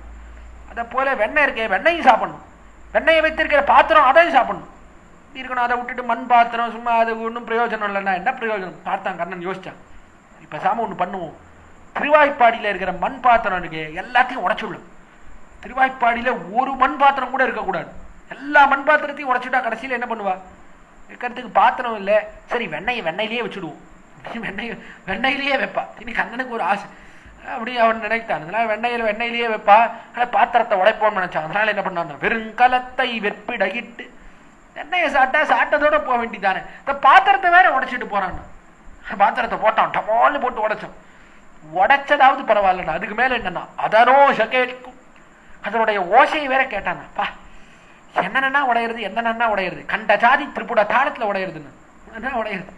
காஞ்சி சுவாமி ரசமாக தெரிவிப்பு, கண்ட ஜாதி திரிபுட தாளம் என்ன அழகா அந்த தாளம் இருக்கே மனன்னா உடையிறது. அதனுடைய ஓசையை வேற கேட்டுட்டு போறான். ஐயோ யசோதையே கண்ணபிரான் கத்த கல்வி தன்னை, கண்ணனை எந்த பள்ளிக்கூடத்துல போட்டேன்னு தெரியலையே, எந்த பள்ளிக்கூடத்துல போய் இதெல்லாம் கத்துனான்னு தெரியலையே, இப்படி திருடி தூர்த்தனா இருக்கிறானே உன் பிள்ளை அப்படின்னா அவ்விடத்துல இருக்கக்கூடியவர். உடனே யசோதை சொன்னா, என்ன இதெல்லாம் ஒரு பெரிய விஷயம்னு வந்து சொல்றேளே மாமி, வெண்ணையெல்லாம் என்ன பாதுகாப்பா வச்சுக்கோங்க, சின்ன பசங்கள்லாம் அப்படிதான் இருப்பா, வெண்ணையை தூக்கி உரி மேல வைக்க வேண்டியதானே, எங்கேயாவது பத்திரமா வைக்க வேண்டியதானே அப்படின்னா யசோதை. யசோதை எப்பவும் கண்ணனை விட்டு கொடுக்கவே மாட்டான். கண்ணன் பாவம் அப்படிதான் இருப்பான், வெண்ணையை பார்த்துக்க வேண்டியதானே அப்படின்னா. அவ சொன்னா, ஹா ககில்லோ, எறும்பு கெட்டாத இடத்துல வச்சா கூட உன் புள்ள வந்து சாப்பிட்டு போயிடுறான், எங்கத்தை கொண்டு போய் வைக்கிறது, உன் மகனை இக்காவாய், உன் மகனை வேணா பூட்டி வச்சுக்கோ, வெண்ணையெல்லாம் எங்களால வைக்க முடியவில்லை, திருடி அவ்விடத்திலே ஜாகிரதையா வைக்க முடியல, ரொம்ப கஷ்டமா இருக்கு. புண்ணிற்புழிப்பை இதாலுக்கும் தீமை புறபுறையால் இவ செய்ய வல்ல அன்னர் கண்ணானோர் மகனை பெற்ற அசோதனங்காயுன் மகனை கூவாய், உன்னுடைய பிள்ளையை கூப்பிடு, சோதையே கூப்பிட்டு கண்டித்து வை என்று தெரிவிக்கிறார். ஒரு மாமி ஓடி வந்து சொன்னான். சொல்லிட்டே இருக்கும்போது இன்னொருத்தி ஓடியே வந்தான். ஓடியே வந்து அவள் சொன்னா, ஓ என் வீட்டுல என்ன பண்ணான்னு தெரியுமா, இதெல்லாம் ஒண்ணுமே இல்லை, என் வீட்டுக்கு வந்தான், பாலைக்கரந்தடுப்பேர வைத்து பல்வளையாளின் மகள் இருப்பா, மேலையகத்தே நெருப்பு வேண்டி சென்னு இறைப்பொழுதங்கே பேசி நின்னேன் தெரிவித்தா. பாலைக்கரந்தடுப்பேர வைத்து, அடுப்புல பாலை வச்சேன், பாலை வச்சு நல்லா காய்ச்சினேன். சரி பாலை காய்ச்சணும், இதுக்காக காய்ச்சறதுக்காக அடுப்புல பாத்திரத்தை வச்சாச்சு, பாலை வச்சாச்சு, நெருப்பை முடிச்சு மூட்டணும். மூட்டுறதுக்கு அந்த காலத்துல எல்லாம் எல்லா இடத்துலையும் கேஸ் சிலிண்டர்லாம் கிடையாது, இப்படி திருப்பினா மூடுமா, அடுப்பெல்லாம் மூட்ட முடியாது, திருப்பினாலாம் மூட்ட முடியாது. என்ன பண்ணுவா, என்ன ஏதாவது ஒரே ஒரு வீட்டில் மட்டும்தான் அடுப்பை மூட்டியிருப்பா. அடுப்பை மூட்டியிருந்தா இவர்கள் ஏதாவது எல்லார் வீட்லையும் பார்த்துட்டே இருப்பா, யார் வீட்டில் அடுப்பை மூட்டியிருக்கா இப்படி மேலே பார்த்துட்டே இருப்பா. எந்த வீட்டில் புகையிறதோ அந்த வீட்டில் போய் அங்கேருந்து ஒரு கட்டையில் நெருப்பை வாங்கிட்டு வந்துடுவோம் எல்லார் வீட்லையும். இதே போலே பாலை கறந்து அடுப்பில் வச்சா. அடுப்பில் வச்சுட்டு என் பெண்ணை வேற பக்கத்தில் உட்காத்தினேன். மாமி சொல்றான், என் பெண்ணை வேற பக்கத்தில் உட்காத்திட்டு பல்வளையோளன் மகள் இருப்பாள், ஏன் வளையெல்லாம் போட்டு என்னுடைய பெண் உட்காந்துட்டு இருந்தா. உட்காந்துட்டு அவளை உட்காந்துட்டு பார்த்துக்கோடி, பாலை பத்திரமா பார்த்துக்கோடி, பூனைகின வந்து சாப்பிட்டு போயிட போறது, பாலை பத்திரமா பார்த்துக்கோ அப்படின்னு சொன்னேன். சொல்லிட்டு அங்கேருந்து கிளம்பி மேலையகத்தே நெருப்பு வேண்டி சென்று மேற்கு திசையில இருக்கக்கூடிய வீடு, அந்த வீட்டுக்கு போனேன். போய் நெருப்பு வேண்டி நெருப்பு வாங்கணும்னு போனேன். நெருப்பு வேண்டி சென்று, இப்ப வேணா பாட்டை கொஞ்சம் மாத்தி வச்சுக்கிறது, மேலையகத்தே சிலிண்டர் வேண்டி சென்று, சிலிண்டர் காலி ஆயிடுச்சு, சிலிண்டர் வாங்கணும்னு போனேன். இன்னும் வேணா பாட்டை மாத்தி வச்சுக்கலாம். நெருப்பு வாங்கணும்னு போனேன். காலத்திலே நெருப்பை வாங்க சென்றால பெண் பிள்ளை. போயிட்டு என்னாச்சுன்னா, இறைப்பொழுதங்கே பேசி நின்னேன். இறைப்பொழுது கொஞ்ச காலம் அப்படி பேசிட்டு இருந்தேன், ரொம்ப நேரம்லாம் பேசல, இந்த மாமியோட கொஞ்ச காலம் பேசினேன். கொஞ்ச காலம்ன்றதுக்குள்ள என்ன ஆச்சு, சாளக்கிராமுடைய நம்பி சாய்த்து பருகிட்டு போந்து நின்னான். கண்ணன் அங்கேருந்து வந்தான். சாளக்கிராமுடைய நம்பி, சாளக்கிராமத்தை கொண்டு கோயில் கொண்டிருக்கக்கூடியவன் இப்படிப்பட்டவன் நேரா வந்தான். வந்து என்ன பண்ணான், பெண் இடத்துல வந்தான். பெண்ணே சுக்கிமா இருக்கியா, எப்படி இருக்க அப்படின்னா. என் பெண்ணும் இப்படி உனையே பார்த்துட்டு இருந்தா. கண்ணா வாகண்ணா வாகண்ணா அப்படின்னு இப்படி பார்த்துட்டே இருந்தா. என்ன பால் வச்சிருக்கா போல இருக்கே அம்மா அப்படின்னா கண்ணன். ஆமா ஆமா கண்ணா உனக்கு தான் எல்லாம் அப்படின்னா என்னுடைய பெண். உடனே நேரா போனா பாலை எடுத்தான். பாலை எடுத்து அப்படியே சாச்சான் பானையோட. பக்கத்துல எதிராக விட்டாவது சாப்பிடலாம், அப்படியே பாலையோட சாச்சான். சாச்சு என்ன பண்ணுவோம், சாய்த்து பருகிட்டு போந்து நின்னான். ஒரு சொட்டு கூட சிந்தாத எல்லாத்தையும் சாப்பிட்டுட்டான். சாப்பிட்டுட்டு அவள் பெண்ணிடத்துல பேசிட்டு அவள் போற வரைக்கும் இவள் என்னன்னா அங்க பேசிட்டு இருந்திருக்கான். இறைப்பொழுது அங்கே பேசி நின்று ஒரு நெருப்பு வாங்க போயிட்டு அவ்வளவு நேரம் பேசிட்டு இருக்கா. அதுதான் இறைப்பொழுதுன்ற. இறைப்பொழுதுன்னா என்ன கொஞ்ச நேரம், இன்னும் இவர்கள் சொல்லக்கூடிய கொஞ்ச நேரம் இருக்கு. ரொம்ப ஆச்சரியம். என்ன ஆச்சரியம். ஆத்துக்காருக்கு சாப்பாடு போடுவா, இன்னைக்கு சாப்பாடு போட்டுவிட்டு குழம்பு சாதத்தை போடுவோம். சாதத்தை போட்டு இங்க பாருங்கடா குழம்பு சாதம் சாப்பிட்டுருங்கோ. பக்கத்தாத்துக்காரி கிட்ட போயிட்டு ஏதோ கார்த்தால அந்த மாமி ஏதோ கேட்டா ஒரே ஒரு 5 நிமிஷம் பேசிட்டு திரும்பி வந்துடுறேன். குழம்பு சாதம் சாப்பிட்டு இருக்கோ அது முடிக்கிறதுக்குள்ள திரும்பி வந்துடுறேன் சொன்னா சொல்லிட்டு போனேன். போய் நேராக போனா போய் பக்கத்தாத்து மாமி கிட்ட எல்லாம் பேசினா பேசிட்டு திரும்பி வந்தா இப்போ அந்த சுவாமி அவர் ஆத்துக்கார் அவர் மோர் சாதம் சாப்பிட்டுட்டு இருந்தேன். பரவாயில்ல குழம்பு சாதம் சாப்பிட்டு ஆச்சு, அடுத்து சாத்ம சாதம் சாப்பிட்டு மோர் சாதம் அதுக்கு வரத்துக்குள்ள நான் வந்துட்டேனே, பரவாயில்ல இவ்வளவு வேகமா வந்தேன் பார்த்தேடா அப்படின்னா. பார்த்தா என்னன்னா அவர் சாயங்காலம் மோர் சாதம் சாப்பிட்டு இருக்காரு. கார்த்தால குழம்பு சாதம் போட்டுட்டு போனான். கார்த்தால குழம்பு சாதம் போட்டு போயிட்டு அதுக்கப்புறம் வரவே இல்லை. அவரே சாத்ம சாதம் மோர் சாதம் எல்லாம் போட்டு கார்த்தால சாப்பிட்டு முடிச்சு சாயங்காலம் குழம்பு சாதம் சாப்பிட்றதுக்கு உட்காந்தாச்சு. சாயங்காலம் மோர் சாதம் சாப்பிட்டு இருக்காரு. அப்பதான் திரும்பி வரேன். இறைப்பொழுது கொஞ்ச நேரம் பேசிட்டு வரேன்றது அதான் கொஞ்ச நேரம். அதை போல காலத்தில் அந்த பெண் பிள்ளை இறைப்பொழுது கொஞ்ச நேரம் பேசிட்டு வரேன்னா கண்ணன் வந்து பாலை சாப்பிட்டு போற வரைக்கும் பேசிட்டு இருந்திருக்கான். நேரம் பேசிட்டு கடைசியில வரத்துக்குள்ள என்ன ஆச்சு, மொத்த பாலையும் குடிச்சிட்டு போயிட்டான். ஒன்றும் இல்லை, சாய்த்து பருகிட்டு பொந்து நின்னான். அதனாலே அவனை ஏதாவது பண்ணக்கூடாதா பெண் பிள்ளையே சோதையே, அவனை கட்டுப்படுத்த கூடாதா அப்படின்னு சொல்லிட்டே இருக்கிறதுக்குள்ள அடுத்து ஒருத்தி ஒடியே வந்து அவள் தெரிவித்தாள், இதெல்லாம் ஒண்ணுமே இல்லைன்னா நான் சொல்றேன், சொல்லில் அரிசிப்படுதினங்கோ சூழல் உடையன் முன் பிள்ளைதானே, இல்லம் புகுந்தென் மகளை கூவி கையில் வளையை கழற்றி கொண்டு. என்ன நடந்தது தெரியுமா? சொல்லில் அரிசிப்படுதினங்காய். இதை ஆராயவே முடியாது. படிப்பட்ட ஒரு தீம்பு அதை செய்திருக்கிறான் கண்ணன். என்ன பண்ணான்னா இல்லம் புகுந்தென் மகளை கூவி சரியா பார்த்து வச்சுட்டான். எந்த நேரத்துல இந்த அம்மா இருக்க மாட்டா. தாய்மார் மோர் விற்க போவர், தமப்பன்மார் கற்றானிரபின் விபோவர். தாய்மார் இவர்கள் மோர் விற்க எப்போ போவா? தாய்மார்கள்லாம் மோர் தயிரெல்லாம் விற்கிறதுக்கு போயிடுவா. தமப்பன்மார் மாடு மேய்க்க போயிடுவா. நீ ஆய்ப்பாடி இளங்கன்னிமார்களை நேர்படவே கொண்டு போய். யாரும் இல்லாத நேரம் எது? எந்த வீட்டுல எந்த அம்மா மாடு மேய்க்க எந்த அம்மா மோர் விற்க போவா, எந்த வீட்டுல எந்த நேரத்துல அப்பா மாடு மேய்க்க போவார் எல்லாம் தெரியும் கண்ணனுக்கு. ஆனா சரியா அந்த நேரத்தை பார்த்து வச்சுட்டான். என் வீட்டுக்கு வந்தான். யாரும் இல்லாத நேரத்துல என் ஆத்துக்கு வந்தான். வரும்போதே என்னுடைய பெண் பேரை சொல்லிட்டே வந்தான். இல்லம் புகுந்தென் மகளை கூவி, ஏனாட்சி மீனாட்சி நானாட்சி நான் சொல்லிட்டு பேரை கூட்டுண்டே உள்ள வந்தான். அந்த உடனே என்னுடைய பெண்ணானவள் கேட்டாலோ இல்லையோ பேரை கேட்ட உடனே அப்படியே மயங்கிவிட்டான். வா கண்ணன் பேரை கூட்டுட்டான், ஆஹா கண்ணன் வந்துட்டான் அப்படின்னு நான் நேரா வந்தான். கண்ணன் அடி பெண்ணே எப்படி இருக்க சௌக்கியமா அப்படின்னா கண்ணன். அவ்வளவுதான், அப்படியே உன்முகம் மாய மந்திரம் தான் கொலு தெரிவிக்கிறாளே ஆண்டாள். அப்படியே மாய மந்திரப்பொடி போட்டா போல இருந்தது என் பெண்ணு இருக்காளே. அவ்வளவு ஒரு பைத்தியம் தான். கண்ணன் மூஞ்சிய பார்த்த உடனே அவ்வளவுதான் அப்படியே மயங்கிவிட்டான்.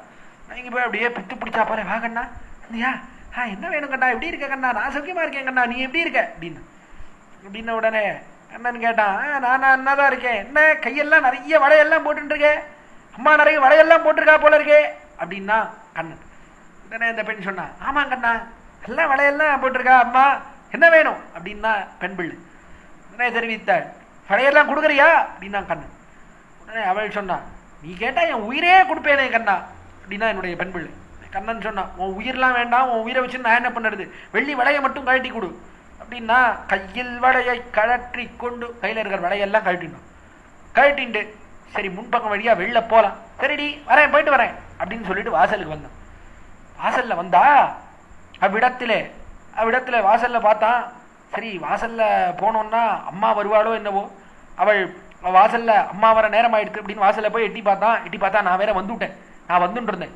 இந்த உடனே பார்த்தான் கண்ணன். ஸோ என்னடா அது வேற அம்மா வந்துட்டு இருக்கா, நேரா போனா மாட்டிப்போம், வலையை எடுத்துன்னு போனா மாட்டிப்போம், சரி பின்பக்கம் வழியா போயிடுவோம் அப்படின்னு நினைச்சா நேரா கொல்லை பக்கத்துக்கு போனான். கொல்லையில் நின்னும் கொணர்ந்து வித்த அங்கொருத்தி கவ்வள கொடுத்து நல்ல நாவற்பழங்கள் கொண்டு நானல்லேரென்னு சிரிக்கின்றானே. அற்புதமான பாஷன். நேரா கொல்லை பக்கம் பின்னாடி இறங்கினான். படி இறங்கி போனா அங்க ஒருத்தி நாவல் பழம் வித்துன்னு வந்துட்டு இருந்தான். கொணர்ந்து வித்தா அங்கொருத்தி கவ்வள கொடுத்து நேரா போனோம். இந்த வெள்ளி விலையெல்லாம் எடுத்துன்னு போனான். வெள்ளி விலையெல்லாம் எடுத்துன்னு போய் எல்லாத்தையும் அந்த நாவல் பழம் விற்கிறவங்கிட்ட கொடுத்த நாவல் பழம் கொடுங்க அப்படின்னு தான் கண்ணன். உடனே அவளும் ஒரு 4-5 நாவல் பழத்தை எடுத்து கொடுத்தான். கொடுத்த உடனே கண்ணன் பார்த்தான். உடனே அவன் இடத்துல பேரம் பேச ஆரம்பிச்சான். என்ன மாமி இவ்வளவு கம்மியா நாவல் பழம் கொடுக்குறேன், நாவல் பழம் என்ன விலை தெரியுமா, வெள்ளி என்ன விலை தெரியுமா, வெள்ளிக்கு இப்பெல்லாம் கிராம் 70 ரூபா 80 ரூபா விற்கிறது. சும்மா என்னவோ வந்துட்டு நாவல் பழம் வந்து இன்னும் 4-5 நாவல் பழம் கொடுக்குற, இன்னும் நிறைய கொடுங்கோ அப்படின்ன உடனே அவள் சொன்னா, நீ கொடுத்த வெள்ளி விலைக்கு இவ்வளவுதான் கண்ணா வரும் நாவல் பழம் அப்படின்னா நாவல் பழம் விற்கிறவன். கண்ணன் பார்த்தா ஒசத்த குரல்ல, என்ன இவ்வளவுதான் வரும்ன்றேன். எல்லாம் கிடையாது, இன்னும் நாவல் பழம் வரும் அப்படின்னு ஒசத்த குரல்ல அவளோட பேரம் பேசிட்டு இருந்து. இப்பதான் திருடிட்டு வந்திருக்கான். திருடின வெள்ளி விலையை வச்சு நாவல் பழம் வாங்குறவன் அமைதியா வாங்கிட்டு போக வேண்டாமா? அமைதியா வாங்கல, வீட்டுல பெரிய ஊருக்கே கேட்கற மாதிரி ஒசத்த குரல்ல சண்டை போட்டுட்டு இருந்தோம். பார்த்தா நான் இப்பதான் வீட்டுக்குள்ள வந்தேன். வீட்டுக்குள்ள வந்த உடனே என்னடா அது, ஏதோ ஒரு சப்தம் கேட்கறது, என்ன சப்தம், ஒரே கூச்சலா இருக்கே அப்படின்னு அப்படி கொல்ல பக்கம் போனேன். பின்பக்கம் போய் இப்படி எட்டி பார்த்தா கண்ணன் அந்த நாவல் பழம் விற்கிறவள் அவளோட சண்டை போட்டு இருந்தான். அது கண்ணன் ரெண்டா சண்டை போடுறான் அப்படின்னு இப்படி பார்த்துட்டே இருந்தேன். பார்த்தா கண்ணன் திரும்பி என்னை பார்த்துட்டான். பார்த்த உடனே ஐயோ அது இந்த மாமி வேற வந்து என்னை பார்த்துட்டே இருக்கா, என்ன சொல்லுவாள் நினைச்சான். எல்லா நாவல் பழத்தையும் அவகிட்டே இருந்து வாங்கிட்டான். நாவல் பழம் வாங்குறவகிட்ட வாங்கிட்டு நேரா என்கிட்ட வந்தான். என்கிட்ட வந்து உன்னுடைய பிள்ளை இருக்கானே கண்ணன் யசோதையை பார்த்து தெரிவிக்கிறான். அவன் பிள்ளை என்கிட்ட வந்தான். வந்து என் இடத்துல சொன்னான், என்ன மாமி என்ன இப்படி பார்த்துட்டே இருக்கேளே, உத்து பார்த்துட்டே இருக்கேளே, என்ன யோசிக்கிறேன்?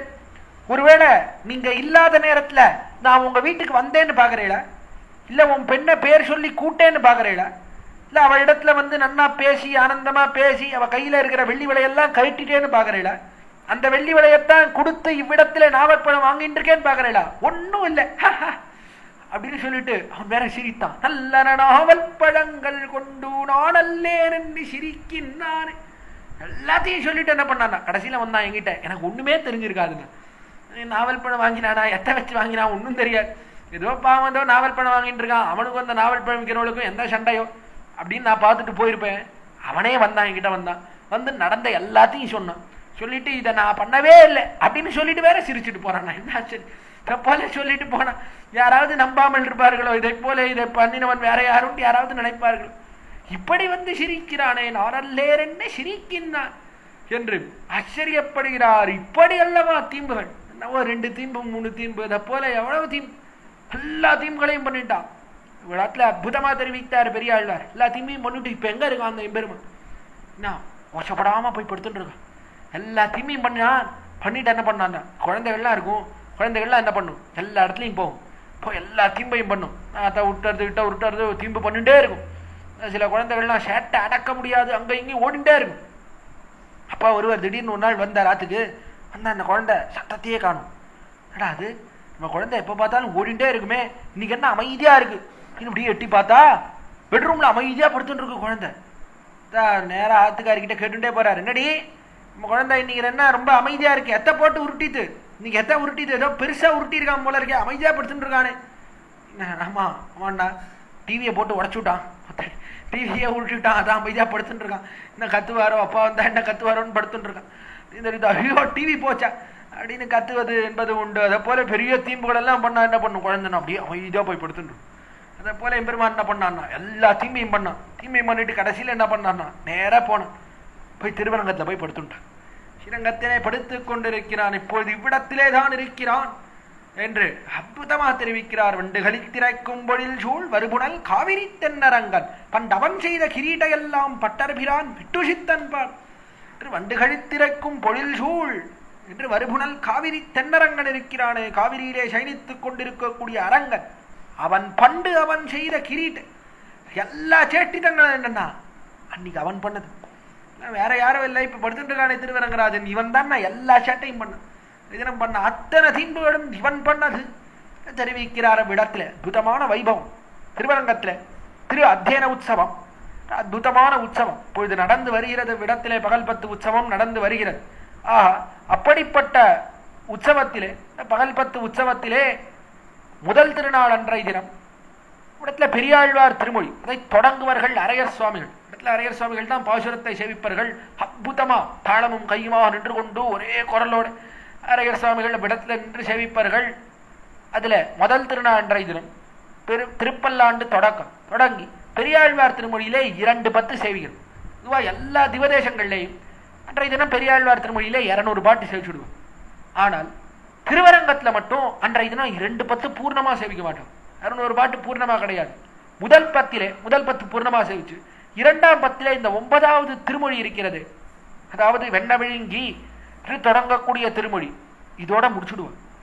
இதோட முடித்து விடுவார்கள். அதுவும் இந்த பாசுரம் வருகே, வண்டுகளித்திரைக்கும் பொழில் இந்த பாசுரத்தை செவிக்கக்கூடிய அழகு இருக்கே, ரொம்ப அற்புதம், ரொம்ப அற்புதம். விடத்திலே கட்டாய சென்று அனுபவிக்க வேண்டும். இதை வண்டுகளித்திரைக்கும் பொழில் சூழ் வருபுணல் காவிரி தென்னரங்கன் பண்டவன் செய்த கிரீட்ட எல்லாம் பட்டர்பிரான் விட்டு சித்தன் பாடல் கொண்டிவ பாடி குணிக்க வல்லார் கோவிந்தன் தன் அடியார்களாகி என் திசைக்கும் விளக்காகி நிற்பார் இணையடியன் தலைமேலனவே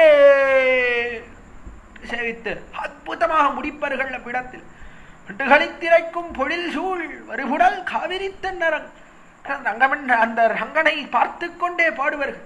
அடக்கூடிய காலத்தில் எதிர நிற்கிறானே, உங்கள் முன்னிலையிலே நின்று கொண்டிருக்கிறானே, இவன் தான் பண்ணார் அக்காலத்திலே எவ்வளவு தீம்பு கீழே தெரிவித்தாரே, வெண்ண விழுங்கி தொடங்கி காணல்லேன்னு சிரிக்கின்றானே என்று அது பரியந்தமாக சொன்னாரே. எல்லா தீம்புகளையும் பண்ணவன் யார் தெரியுமா?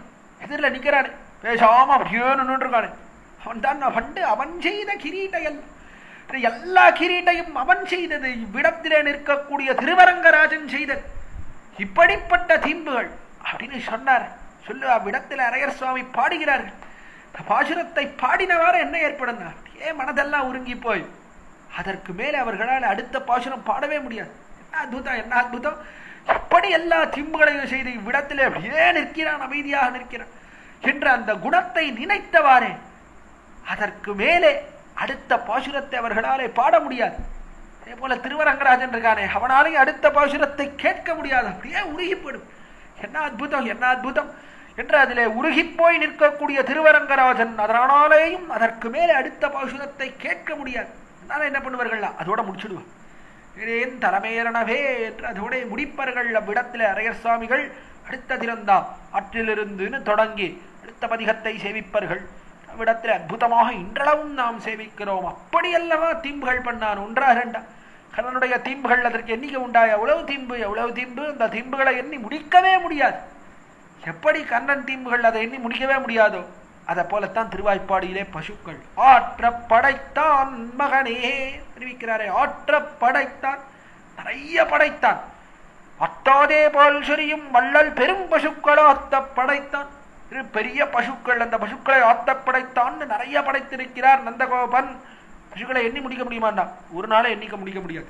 எப்படி கண்ணனுடைய தீம்புகளை எண்ணி முடிக்க முடியாதோ அதை போல் இந்த பசுக்களையும் எண்ணி முடிக்க முடியாது.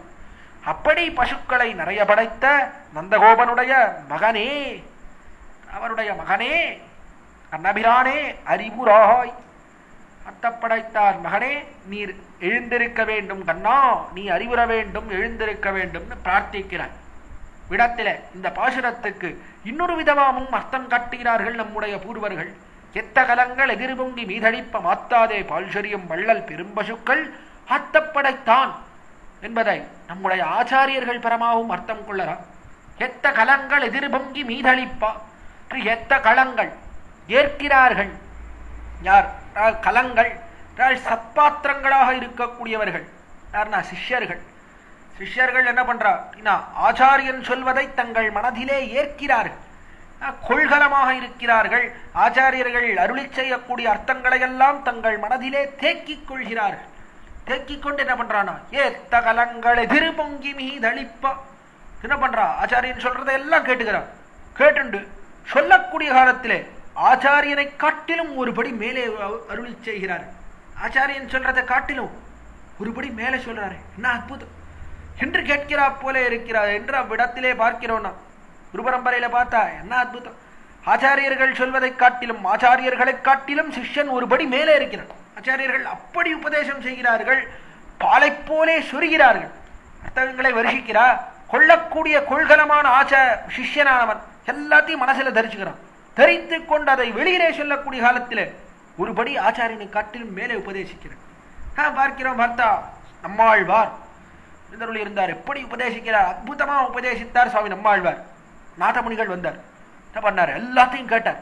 கேட்டு ஆழ்வார் அருளி செய்ய எல்லாவற்றையும் தம் மனதிலே தரித்து கொண்டார். தரித்து கொண்டு அவர் என்ன பண்ணார், எல்லாத்தையும் வகுத்தார், நாராயணமாக வகுத்தார். வகுத்ததற்கு இசையோடே கூட்டினார். இசையை கூட்டி அவ்விடத்தில மேலேகத்தாழ்வார் கீழேகத்தாழ்வார் என்பவர்களுக்கு அருளி செய்தார். விசேஷமாக அவர்களுக்கெல்லாம் சொல்லி வைத்தார். எவ்வளோ அர்த்த விசேஷங்களை எல்லாருக்கும் சொல்லி வைத்தார். விடத்திலே உய்யக்கொண்டார் என்ன மத்து உண்டான ஆச்சாரியர்கள் என்ன விடத்திலே இருந்தவர்கள் எல்லா சிஷ்யர்களுக்கும் இந்த அர்த்தங்களை எல்லாம் சொன்னார். ஒருபடி மேலே இருந்தார் நாதமுனிகள். நாதமுனிகளை காட்டிலும் ஒருபடி மேலே இருந்தவர் யார்? அவருடைய திருப்பேரனாரான ஆளவந்தார். ஆச்சரியம்! ஆளவந்தார் என்ன ஞானம், என்ன ஞானம், என்ன வாக்வன்மை! நாதமுனிகள் அவரே மிகுந்த ஞானத்தோட கூடியிருந்தார். அஷ்டாங்க யோகம் யோகத்திலே வல்லம படைத்தவராக இருந்தார். அதற்கு மேலே இந்த திவ்ய பிரபந்தங்களிலே எல்லாம் கரகண்டவராக இருந்தார் நாதமுனிகள். அவரை காட்டிலும் மேலே ஒருபடி மேலே இருந்தார் ஆளவந்தார். என்ன மதி, என்ன மதி! ஆளவந்தாருக்கு ரத்தம் பரமாச்சாரியர் என்று அவரை கொண்டாடுகிறோம். இவருக்கு மேம்பட ஒரு ஆச்சாரியர் இல்லையோ என்று சொல்லும்படியாக இருந்தார். நம்முடைய சம்பிரதாயத்தை அப்படி வளர்த்தார் ஆளவந்தார். எவ்வளவு அர்த்த விசேஷங்கள், எவ்வளவு அர்த்த விசேஷங்கள் வாரி வருஷித்தார் ஆளவந்தார் பார்க்கிறோம். என்ன என்ன அற்புதம்! சிறு வயது பாடசாலையில படிச்சுட்டு இருந்தார். 10 வயசு சிறு வயது. அப்படிப்பட்ட வயதிலே எழுதினார். காலத்திலே ஆக்கியாழ்வான் இருந்தான். சோழராஜ சதஸிலே அத்வைத பண்டிதனாக இருந்தார். அப்படிப்பட்ட அத்வைத பண்டிதன் அவனை நோக்கி எழுதினார். அந்த வயசுல எழுதினார். அவனை பார்த்து ஒரு கடிதம் எழுதினார். ஆசைலா தத்ரிகன்யா சரண கிசலயன்யாச தன்யோபகண்டாது ஆரக்ஷோ நீத சீதா முக கமல உல்லாச ஹேதோஷ்ட சேதோஹோ ஆட்சப்ராட்ச பிரதீட்ச க்ஷிதிதல யுகலா ஹர்த்தசந்திராவதம் சா மீமாம்சா சாஸ்திரைக்மஷ்டம விமலமனாக மிருகதாம் மாதுஷூன்யா. காலத்தில் அற்புதமான ஸ்லோகம். என்ன ஸ்லோகம், என்ன ஸ்லோகம், என்ன பாக்வன்! எழுதி அனுப்பினார் ஆக்கியாழ்வானுக்கு. ஆசைலா தத்ரிகன்யா சரண கிசலயன்யாச தன்யோபகண்டாது என்று ஹிமவந்தம் தொடங்கி இருங்கடலளவும் தேடிப்பார். பார்வதி அவள் உலாவக்கூடிய ஹிமவந்தம் இமய பர்வதம் அது தொடங்கி சேது கட்டினானே ராமன், அவன் கட்டின இருங்கடல் சமுத்திரம் இருக்கிறதே அது பரியந்தமாக தேடிப்பார். வடக்கிலிருந்து தெற்கு வரைக்கும் தேடிப்பார். இதே போல சூரியன் உதிக்கக்கூடிய உதயகிரி தொடங்கி அவன் அஸ்தமிக்கக்கூடிய இடம் வரையில் மேற்கிலே பூர்ணமா தேடிப்பார். வடக்கிலிருந்து தெற்கு, கிழக்கிலிருந்து மேற்கு, எங்க வேணா தேடிப்பார். என்னை போல ஒரு பண்டிதனை எங்க தேடினாலும் கிடைக்க மாட்டேன். எங்க தேடினாலும் முன்னாலே கண்டுபிடிக்க முடியாது. மீமாம்சா சாஸ்திரைக்மஷ்டம விமலமனாக மிருகதாம் மாதுஷூன்யா என்கிறார். எங்கு தேடினாலும் என்னை போலே ஒருவன் கிடைக்க மாட்டான் என்று எழுதி அனுப்பினார் ஆக்கியாழ்வானுக்கு. என்ன அற்புதம்! இதை போல எழுதி அனுப்பக்கூடிய ஆக்கியாழ்வான் சோழராஜ சதஸில இருந்த ஒரு பண்டிதனுக்கு சிறு வயதில் இப்படியா எழுதி அனுப்புறதுன்னா என்ன தைரியம் இருக்கணும், என்ன தைரியம் இருக்கணும்! அதற்கேற்ப எப்படிப்பட்ட வாக்வன்மை இருக்க வேண்டும், எப்படிப்பட்ட ஞானம் இருக்க வேண்டும். அப்படி விளங்கினார். சிறு வயதிலிருந்தே மிகுந்த ஞானத்தோட கூடியிருந்தார் ஆளவந்தார். அப்படிப்பட்ட ஆளவந்தார் அவருக்கு சிஷ்யரா வந்தார் சுவாமி எம்பெருமான். எப்படி வளர்த்தார் சுவாமி! ஆளவந்தார் வளர்த்ததை காட்டிலும் பன்மடங்கு வளர்த்தார் நம்முடைய சம்பிரதாயத்தை. சுவாமி எம்பெருமானார்னு பார்க்கிறோம். எம்பெருமானாரை விட ஒருபடி மேலே இருந்தார் எம்பார். அற்புதமா பரமரசமாக அர்த்தங்களை வாரி வருஷிக்கக்கூடியவர். அவரை காட்டிலும் ஒருபடி மேலே ஸ்ரீ பராசர பட்டர் அர்த்தங்களை சொன்னார்னா எவ்வளவு ரசமாக இருக்கக்கூடியது அந்த அர்த்தங்கள்.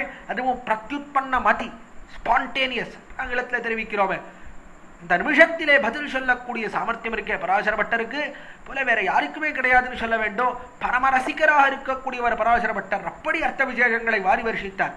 அவரை காட்டிலும் ஒருபடி மேலே அவருடைய சிஷ்யரான நஞ்சியர் என்பவர் வேதாந்தி இருந்தார். மேல்நாட்டில் இருந்தார். அவ்விடத்திலிருந்து பட்டராலே திருத்தப்பட்டு நம்முடைய சம்பிரதாயத்துக்கு வந்து சேர்ந்தார். வயசான பிராயத்திலே வந்து சேர்ந்தார். வந்த பிற்பாடுதான் தமிழே கத்துண்டார். இது வரைக்கும் தமிழே தெரியாது, சம்ஸ்கிருதம் மட்டும்தான் தெரியும். பிற்பாடுதான் தமிழை அறிந்தார். தமிழை அறிந்து பிற்பாடு 4000 திவ்ய பிரபந்தங்களை அறிந்து கொண்டு ராசியார்த்தங்கள் விசேஷார்த்தங்கள் எல்லாவற்றையும் கற்றுக்கொண்டு பிற்பாடு திருவாய்மொழிக்கு 100 தடவை காலக்ஷேபம் பண்ணியிருக்கார். பகவத் விஷய காலக்ஷேபம் 100 தடவை சொல்லி தலைக்கட்டி இருக்கிறார்னா என்ன சாமர்த்தியம், என்ன சாமர்த்தியம்! அப்படிப்பட்ட ஞானத்தோட கூடியிருந்தார். அவரை விட ஒருபடி மேலே அவருடைய சிஷ்யரான நம்பிள்ளை. காலத்திலே அற்புதமான விற்த்தாந்தம் அவருடைய பிரபாவத்தை அறிவதற்காக காலத்திலே நஞ்சியர் அவர் காலக்ஷேபங்களில் சொல்லி வந்தார். திருவாய்மிக்க அர்த்த விசேஷங்களை பிரசாதித்து வந்தார். இப்பொழுது சொல்லிண்டு வந்ததையெல்லாம் அவர் சொல்லி வந்ததையெல்லாம் அவர் ஓலைச்சுவடியிலே பிற்பாடு உள்ளவர்கள் அறிய வேண்டும் இருபடியாலே ஒரு ஓலைச்சுவடியிலே எழுதி வைத்திருந்தார். எழுதி வைத்தது அது கையெழுத்து அவ்வளோ நன்னா இல்லை இந்த ஓலைச்சுவடியிலே. அதனாலே நல்ல கையெழுத்து உள்ளவர்கள் அவரை கொண்டு ஓலையிலே மீண்டும் இதை எழுத வேண்டும், அர்த்தங்களை எல்லாம் எழுத வேண்டும். அப்பொழுதுதான் பிற்பாடு உள்ளவர்கள் அவர்கள் அறிந்து கொள்ள முடியும் என்பதற்காக நல்ல கையெழுத்து யாருக்கு இருக்கு, யார் நன்னா எழுதுவார் இன்னும் விசாரித்தார் நஞ்சியர் தம்முடைய காலக்ஷேப கோஷ்டியில்.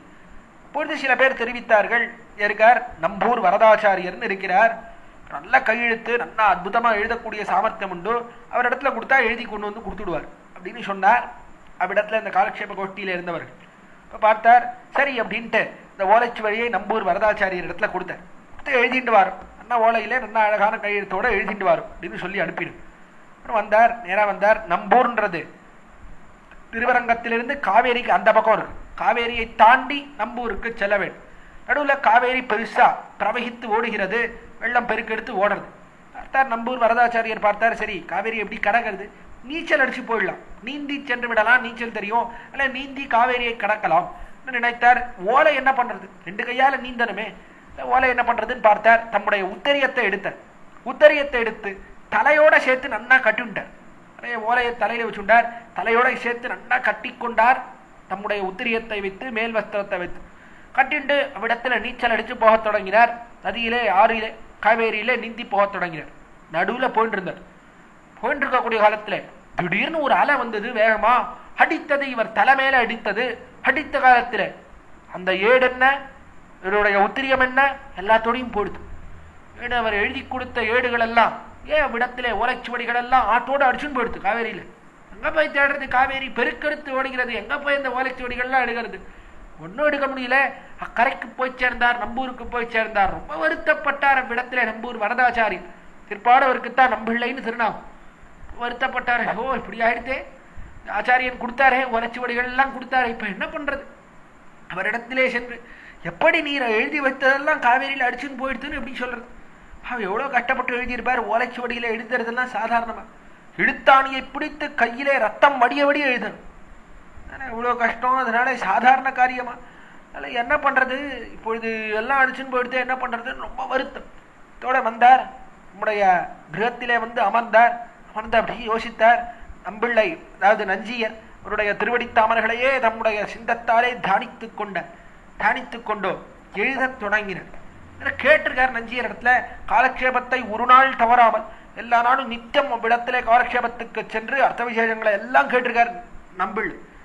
அதெல்லாம் மனதுக்கு ஸ்புரிக்க வேண்டும். அவருடைய திருவடித்தாமர்கள் நினைச்சுண்டு எழுத தொடங்கினார். பூர்ணமா எழுதினார். அவ்விடத்திலே 10 எழுதினார். திருவாய்மொழிக்கு பூர்ணமா எழுதினார். எழுதி கொண்டு வந்து நஞ்சியனுடைய திருவடித்தாமர்களை சமர்ப்பித்தார். சமர்ப்பித்தவாறு எடுத்தார் நஞ்சியர். ஓலை எடுத்து படித்து பார்த்தார். ஆச்சரியப்பட்டார். ஆனந்தம் ஏற்பட்டது அவருக்கு. அற்புதமா இருக்கு. அவனுக்கு கோலம் செய்யலா போலே இருந்தது. நல்ல யானையை நல்லா குளிப்பாட்டி, காவேரியில குளிப்பாட்டி, அதற்கு நல்ல அலங்காரங்கள், நல்லா அதுக்கு அலங்காரங்கள் எல்லாம் பண்ணி, அதற்கு நல்லா திருமண் காப்பெல்லாம் இட்டு நல்லா அலங்காரங்கள் எல்லாம் பண்ணா எவ்வளவு அழகா இருக்கும். அதை போல இருக்கேன். இது முதலிலே நாம் செய்தா போல இல்லையே, என்ன நடந்தது, நான் எழுதி கொடுத்தது போல இல்லையே, ஓலையில் எழுதி கொடுத்தது போல இல்லையே, என்ன நடந்தது அப்படின்னு கேட்டார் நஞ்சியர். கேட்ட காலத்துல அப்பொழுது நம்பூர் வரதாச்சாரியர் தெரிவித்தார், இதை போல காவேரியில போயிட்டு இருந்தேன், அலை அடித்தது, எல்லாம் போயிடுத்து, ஓலைச்சுவடி எல்லாம் போயிடுத்து, சரி எப்படி சொல்றதுன்னு தெரியல, அதனால உம்மிடத்திலே கேட்ட அர்த்தங்களை உண்மையே தியானித்துக் கொண்டு எழுதினேன் தெரிவித்தார். எப்படி எழுதியிருந்தார், நான் ஒண்ணு விடாமல் எழுதியிருந்தார். நஞ்சியர் தெரிவித்த அர்த்தங்கள் அதிலே எதையுமே விடாமல் எல்லா அர்த்தங்களும் எழுதியிருந்தார். அது எழுதினது மட்டுமல்லாமல் சில விசேஷ அர்த்தங்கள் எதெல்லாம் நஞ்சியர் மனதிலே ஸ்புரித்திருந்ததோ, எதையெல்லாம் அவர் அருள் செய்யவில்லையோ அந்த அர்த்தங்களையும் சேர்த்து எழுதினார். ஆச்சரியப்பட்டார். அதனால தான் அவனுக்கு கோலம் செய்தா போல இருந்தது. நாம் அருளை செய்ததற்கு மேலே நம்முடைய மனதிலே ஓடின சில விசேஷார்த்தங்கள் அதையும் சேர்த்து எழுதியிருக்கிறீரே, என்ன ஆச்சரியம், என்ன ஆச்சரியம். இதை போலே ஒரு மதி கிடையவே கிடையாது. அற்புதம். இதுதான் நம் பிள்ளை. அப்பொழுது திருநாமம் சாத்தினார். நீர் நம் பிள்ளையாக இருக்கக்கூடியவர், பிள்ளையைப் போல இருக்கக்கூடியவர் என்று நம் பிள்ளை அபிமானித்தார் நஞ்சியர். எழுதின வியாக்கியானம் அதுதான் 9000 படி பார்க்கிறோம். 9000 படின்னு திருவாய்மொழிக்கு அற்புதமான வியாக்கியானமாக அப்படி எழுதி கொடுத்தார். அவ்விடத்தில் நம்பிள்ளையாக நஞ்சியரை காட்டிலும் மதி நம்பிள்ளை காட்டிலும் வடக்கு திருவீதி பிள்ளைக்கு, வடக்கு திருவீதி பிள்ளையை காட்டிலும் பிள்ளரோகாச்சாரியருக்கு வடக்கு திருவீதி பிள்ளை என்ன ஆச்சரியம். இவர் எழுதினா போலே அவர் எழுதினார். இவராவது 9000 படி எழுதினார். அவர் ஈடு 36000 படி பூர்ணமா நம்பிள்ளை சொன்னது எல்லாவற்றையும் காத்து ஒரு அக்ஷரம் விடாமல் எல்லாத்தையும் அப்படி அல்லவா பட்டோலை கொண்டார். கார்த்தால சொல்லுவார் நம்பிள்ளை காலக்ஷேபத்திலே, எல்லாத்தையும் கேட்டு மனதிலே தரித்துக் கொள்வர் வடக்கு திருவீதி பிள்ளை. சாயங்காலம் திருமாளிக்கு வந்தவாறே அவர் சொன்னதை ஒன்று விடாமல் ஓலையிலே எழுதி வைப்பார். எல்லா அர்த்தங்களையும் எழுதி வைத்தார். 36,000 படி என்று காணக்கிடக்கிறது. அப்படிப்பட்ட பிரபாவம் உண்டு அவருடைய சிஷ்யரான வடக்கு திருவீதி பிள்ளைக்கு, அவர் சிஷ்யரான பிள்ளை லோகாச்சாரியருக்கு, அவர் சிஷ்யரான திருவாய் மொழிப்பிள்ளைக்கு, அவர் சிஷ்யரான மணவாள மாமுனிகளுக்கு பார்க்கிறோம். இப்படி ஆச்சாரியனை காட்டிலும் மிஞ்சி இருக்கக்கூடியவன் சிஷ்யர். ஆச்சாரியனை காட்டிலும் ஒருபடி மேலே இருந்தார் சிஷ்யர். ஆண்டாள் காட்டுகிறாள் எதிர்பொங்கி மீது அளிப்ப. ஆச்சாரியன் சொல்வதை காட்டிலும் எதிர்பொங்கி ஒருபடி மேலே அர்த்த விசேஷங்களை வாரி வருஷிக்கக்கூடியவர்கள் சிஷ்யர்களானவர்கள். ஆனால் அப்படி சொல்லக்கூடிய காலத்தில் எப்படி சொல்வான்னா, மாத்தாதே பால் சொரியும் வள்ளல் பெரும் பசுக்கள். மாத்தாதே என்னன்னா அர்த்தங்களை மாத்தாமல் நம்முடைய ஆச்சாரியன் என்ன சொன்னாரோ அந்த அர்த்தத்துக்கு விரோதம் இல்லாமல் அர்த்த விசேஷங்களை வாரி வருஷிப்பார்கள். அர்த்தத்தை மாத்திட மாட்டார். சொன்ன அர்த்தத்தை மாற்றி சொல்லுவது என்பது ஒரு காலத்திலேயும் கூடாது. அது ரொம்ப தவறு காட்டுகிறார். முன்னோர் மொழிந்த முரதப்பாமல் கேட்டு பின்னோர்ந்து தாமதனை பேசாது தன்னெஞ்சில் தொக்கினதே சொல்லி இது சுத்த உபதேச வரவாத்ததென்பர் மூர்க்கராவார். சுவாமி மணவாள மாமுனிகள் முன்னோர் மொழிந்த முரதப்பாமல் கேட்டு பூர்வாச்சாரியர்கள் அவர்கள், அதாவது நம்முடைய ஆச்சாரியர்கள் அவர் சொல்லக்கூடிய முறை அதை தப்பாமல் கேட்கணும். இல்ல உபன்யாசங்கள் காலக்ஷேபங்கள் சொல்வதுன்னா அதற்கு முன்பா நன்னா கேட்கணும். அவரிடத்திலே கேட்டு பின்னோர்ந்து தாமதனை பேசாது. பின்பு சொல்லக்கூடிய காலத்தில் என்னன்னா ஆச்சாரியன் என்ன சொன்னாரோ அதைத்தான் சொல்லணும். சொல்லாம அதை விட்டுட்டு தன்னெஞ்சில் தோற்றினதே சொல்லி தன்னெஞ்சில தோன்றினதெல்லாம் சொல்லிட்டு இதுக்கு மேல என்னன்னா இது சுத்த உபதேச வரவாத்ததென்பர். இதுக்கு மேல என்ன இது சுத்த இதுதான் எங்க ஆச்சாரியன் சொன்ன அப்படின்னு வேற சொல்லி தன் நெஞ்சில் தோற்றினதையெல்லாம் சொன்னான்னா அவர்கள்தான் மூர்க்கர். மணவாள மாமுனிகள் உபயோகித்ததிலேயே ரொம்ப கொடிய வார்த்தை சொல்லிட்டா. மூர்க்கர்னா என்ன, முட்டாள் எல்லாம். அப்படி அர்த்தங்களை சொல்பவர்கள் மூர்க்கர்களாக இருக்கக்கூடியவர்கள். ஒரு காலத்திலேயும் அப்படி சொல்லக்கூடாது. மணவாள மாமுனிகள் தெரிவிக்கிறார், அது நம்முடைய ஆச்சாரியர்களுக்கு உண்டான பிரபாவம். அர்த்தங்களை மாற்றினார்கள் என்பதே கிடையாது. எல்லாரும் என்னன்னா ஒரே கண்டத்தோட தெரிவித்தார்கள். ஒருத்தர் சொன்னதையே தான் இன்னொருத்தர் சொன்னாலே தவிர இவர்கள் ஒன்று சொன்னா இந்த ஆச்சாரியன் ஒன்று சொன்னார், அந்த ஆச்சாரியன் ஒன்று சொன்னார், இது இப்படி இருக்கு, இது அவர்கள் சொன்னதுக்கு விரோதம் என்பதெல்லாம் எவ்விடத்திலேயுமே கிடையாது. எல்லாம் கொஞ்சம் விஸ்தரமா இருக்கு. 6000 படின்னு இருக்கிறது. திருவாய்மொழிக்கு 5 வியாக்கியானங்கள் பார்க்கிறோம். உன்னோட ஒன்று விரோதமா, இது சொன்னது அதுக்கு சேராது, அவர் சொன்னது இவருக்கு சேராது, இவர் சொன்ன அர்த்தத்துக்கு சேராதுன்றது உண்டானா எதுவும் கிடையாது. எல்லா அர்த்தமுமே பொருந்தும். மேல மேல இன்னும் அர்த்தங்கள் அதிகமாக பெறுகிறதே தவிர முன்னாடி சொன்ன அர்த்தத்துக்கு விரோதம் என்பதே கிடையாது. எல்லாரும் ஒரே கண்டத்தோட சொன்னதையே பேசக்கூடியவர்கள் தான் நம்முடைய ஆச்சாரியர்கள். மற்ற மதத்துல தான் அதை போல எல்லாம் இருந்தா அத்வைதத்துல இருந்தார். சங்கர, பாஸ்கர, யாதவ, பாட்ட, பிரபாகரர் தங்கள் மதம் என்று எல்லாம் 6 பேர் 6 விதமா சொல்ற அத்வைதம். வேதிகளே ஒருத்தர் ஒரு விதமா சொல்றான். அத்வைதம் உள்ள இருக்கிறவாளே குழம்பி போடுவா, அத்வைதத்துல இருக்கிறவாளே குழம்பி போடுவா. அப்படி ஒருத்தர் ஒன்று சொல்றான். அதுபோல நம்முடைய சம்பிரதாயத்துல கிடையவே கிடையாது. எல்லாரும் அர்த்த ஆச்சாரியன் என்ன சொன்னாரோ அதையே தெரிவிக்கக்கூடியவர்கள், மாற்றாமல் தெரிவிக்கக்கூடியவர்கள். இதே போல என்ன மாற்றாதே, ஏமாற்றாதே. சிஷ்யர்களை ஒரு காலத்திலேயும் ஏமாற்றாமல் ஏதோ தகாத அர்த்தங்களை எல்லாம் சொன்னாமல் சரியான அர்த்தங்களை உபதேசிக்கக்கூடியவர்கள். மாத்தாதே பால் சொரி. பாலை வருஷிக்கிறா. இவர்கள் சொல்லக்கூடிய அர்த்தங்கள் எல்லாம் எப்படி இருக்குன்னா பாலை போலே இருக்கிறது. பால் எப்படி எவ்வளவு சுலபமா இருக்கு. பால் என்பது சாப்பிடறதுக்கு ரொம்ப சுலபமா இருக்கு. குழந்தை கூட பருகலாம் போல இருக்கிறது. அதை போல பரம சுலபமாக சொல்லுவார்கள். அதே சமயத்துல பரமபோக்கியமாக இருக்கக்கூடியது அந்த அர்த்தங்கள். சுவையோட கூடியதாக இருக்கக்கூடியது, அனுபவிக்கலாம் படியாக இருக்கக்கூடியது. அப்படி அர்த்தங்களை வாரி வருஷிக்கக்கூடிய வள்ளல் பெரும் பசுக்கள். வள்ளல் தனம் மிகுந்த ஔதாரியத்தோட கூடியிருக்கக்கூடியவர்கள், உதாரர்களாக இருக்கக்கூடியவர்கள். அந்த ஔதாரியத்தாலே அல்லவா இவ்வளவு வியாக்கியானங்கள் பார்க்கணும். திருப்பாவைக்கு இவ்வளவு 4 வியாக்கியானங்கள். கிட்டத்தட்ட திருப்பாவினுடைய வியாக்கியான புஸ்தகத்தை பார்த்தா கிட்டத்தட்ட 1000 பக்கம். 1000 பக்கத்துக்கு வியாக்கியானம் பண்ணியிருக்கா வெறும் 30 பாசுரத்துக்கு. இவ்வளவு பெரிய உரை. வியாக்கியானம் என்றால் உரை, காமெண்ட்ரி. ஆங்கிலத்தில் தெரிவிக்கிறோமே அவ்வளவு பெரிய வியாக்கியானம். 3000 படி என்ன, 6000 படி என்ன, 2000 படி என்ன, 4000 படி என்ன, இவ்வளவு வியாக்கியானங்கள் அர்த்த விசேஷங்களை வாரி வருஷிக்கிறார்கள் நம்முடைய பூர்வர்கள். இதனால் நம்மிடத்தில் இருக்கக்கூடிய வள்ளல் தனத்தினாலே. அதற்கு மேலே எவ்வளவு அர்த்தங்கள் பார்க்கிறோம். சாபதேசார்த்தங்கள் என்ன, விசேஷார்த்தங்கள் என்ன, இப்படி எல்லாம் எவ்வளவோ அர்த்த விசேஷங்களை பார்க்கிறோம். திருப்பாவைக்கு இப்படி அர்த்தங்களை வாரி வருஷிக்கக்கூடிய வள்ளல் பெரும் பசுக்கள் பெருத்திருக்கிறார்கள். எதனாலே பெருத்திருக்கிறார்கள்னா ஞானத்தாலே பெருத்திருக்கார். இந்த ஞானத்தோட கூடியவர்கள் அப்படி பெருத்திருக்கக்கூடிய பசுக்களாக இருக்கிறார்கள். இப்படிப்பட்டவர்கள் பசுக்கள். அது எப்படி தன்னுள்ளே 14 லோகங்கள் அதையும் அடக்கினதாக இருக்கிறதோ பசு, அதை போல ஆச்சாரிய சார்வபௌமர்கள் 14 வித்யைகள் அதையும் தங்களுக்குள்ளே அடக்கினவர்களாக இருக்கிறார்கள். அப்படி இருந்து கொண்டு எல்லா அர்த்தங்களையும் வாரி வருஷிக்கிறார்கள். இப்படிப்பட்ட ஆச்சாரியர்களை, இப்படிப்பட்ட சிஷ்யர்களை ஆற்ற படைத்தான். இடத்துல ஆற்ற படைத்தான்னா யாருன்னா சுவாமி எம்பெருமானார். சுவாமி எம்பெருமானார் என்ன பண்ணார்னா நிறைய படைத்தார். யார நிறைய படைத்தார்னா சிஷ்யர்களை. ஏத்தகலங்களை திருபொங்கி மீத்தளிப்ப மகத்தாதே பால் சொரியும் வள்ளல் பெரும் பசுக்களாத்த படைத்தார். வள்ளல் பெரும் பசுக்களா இருக்கக்கூடிய சிஷ்யர்கள், படிப்பட்ட சிஷ்யர்கள் அர்த்தங்களை நன்னாக கிரகித்து கொண்டு அதை எதிர்பொங்கி மீதளிக்கும்படியான ஞானத்தோட கூடினவர்கள். அழ்வான் என்ன, கூரத்தாழ்வான் என்ன, முதலியாண்டான் என்ன, பராசர பட்டர் என்ன, எம்பார் என்ன, இதை போல எவ்வளவு சிஷ்யர்கள் நிறைய படைத்தார் சுவாமி எம்பெருமானார். அருளாள பெருமாள் எம்பெருமானார் என்ன, இப்படி சிஷ்ய சமூகத்தை படைத்தவர் சுவாமி எம்பெருமானார். ஆற்ற படைத்தான். எவ்வளவு சிஷ்யர்கள் ஏகாந்தினாம் துவாதசபி சஹஸ்ரைஹி சம்சேவித சம்யக் சப்தசக்யா என்கிறார் வடுக நம்பி. ஏகாந்தினாம் துவாதசபி சஹஸ்ரைஹி. சுவாமி எம்பெருமானார் எழுந்தருளி இருந்த காலத்திலே 12,000 ஸ்ரீவைஷ்ணவர்கள் இருந்தார்கள் திருவரங்கம் பெரிய கோயில். சுவாமி எம்பெருமானாருக்கு சிஷ்யர்கள் 12,000 ஸ்ரீவைஷ்ணவர்கள், அதற்கு மேலே 700 சன்னியாசிகள். அற்புதம். இந்த காலத்தில் 7 சன்னியாசிகளை சேர்ந்து பார்க்கிறதே ரொம்ப அபூர்வமாக இருக்கிறது. இருக்கும்போது 700 சன்னியாசிகள்னா சாதாரணமா 700 சன்னியாசிகள் என்ன, அதற்கு மேலே நிறைய பூணல் சாத்தாத ஸ்ரீவைஷ்ணவர்கள் என்ன, அம்மமார்கள் என்ன, இப்படி எல்லாரும் பிருங்கமாக கூட்டமாக சுவாமி எம்பெருமானார் அவருடைய திருவடித்தாமர்களை முய்த்துக் கொண்டு கிடந்தார்கள். செங்கமலம் அலர்சூழ் வண்டினம் போல. தாமரை, அந்த தாமரை எப்படி நல்ல தாமரை, அதை எப்படி தேன்கள், அதாவது வண்டுகள் எல்லாம் சுத்தி வந்து அந்த தேனை மொய்க்குமோ அதை போலே சுவாமி ராமானுஜருடைய திருவடித்தாமர்கள் அதை கூட்டமாக மொய்த்துக் கொண்டு கிடந்தார்கள் சிஷ்யர்கள்.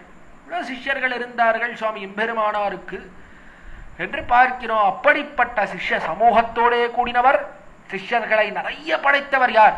சுவாமி எம்பெருமானார்.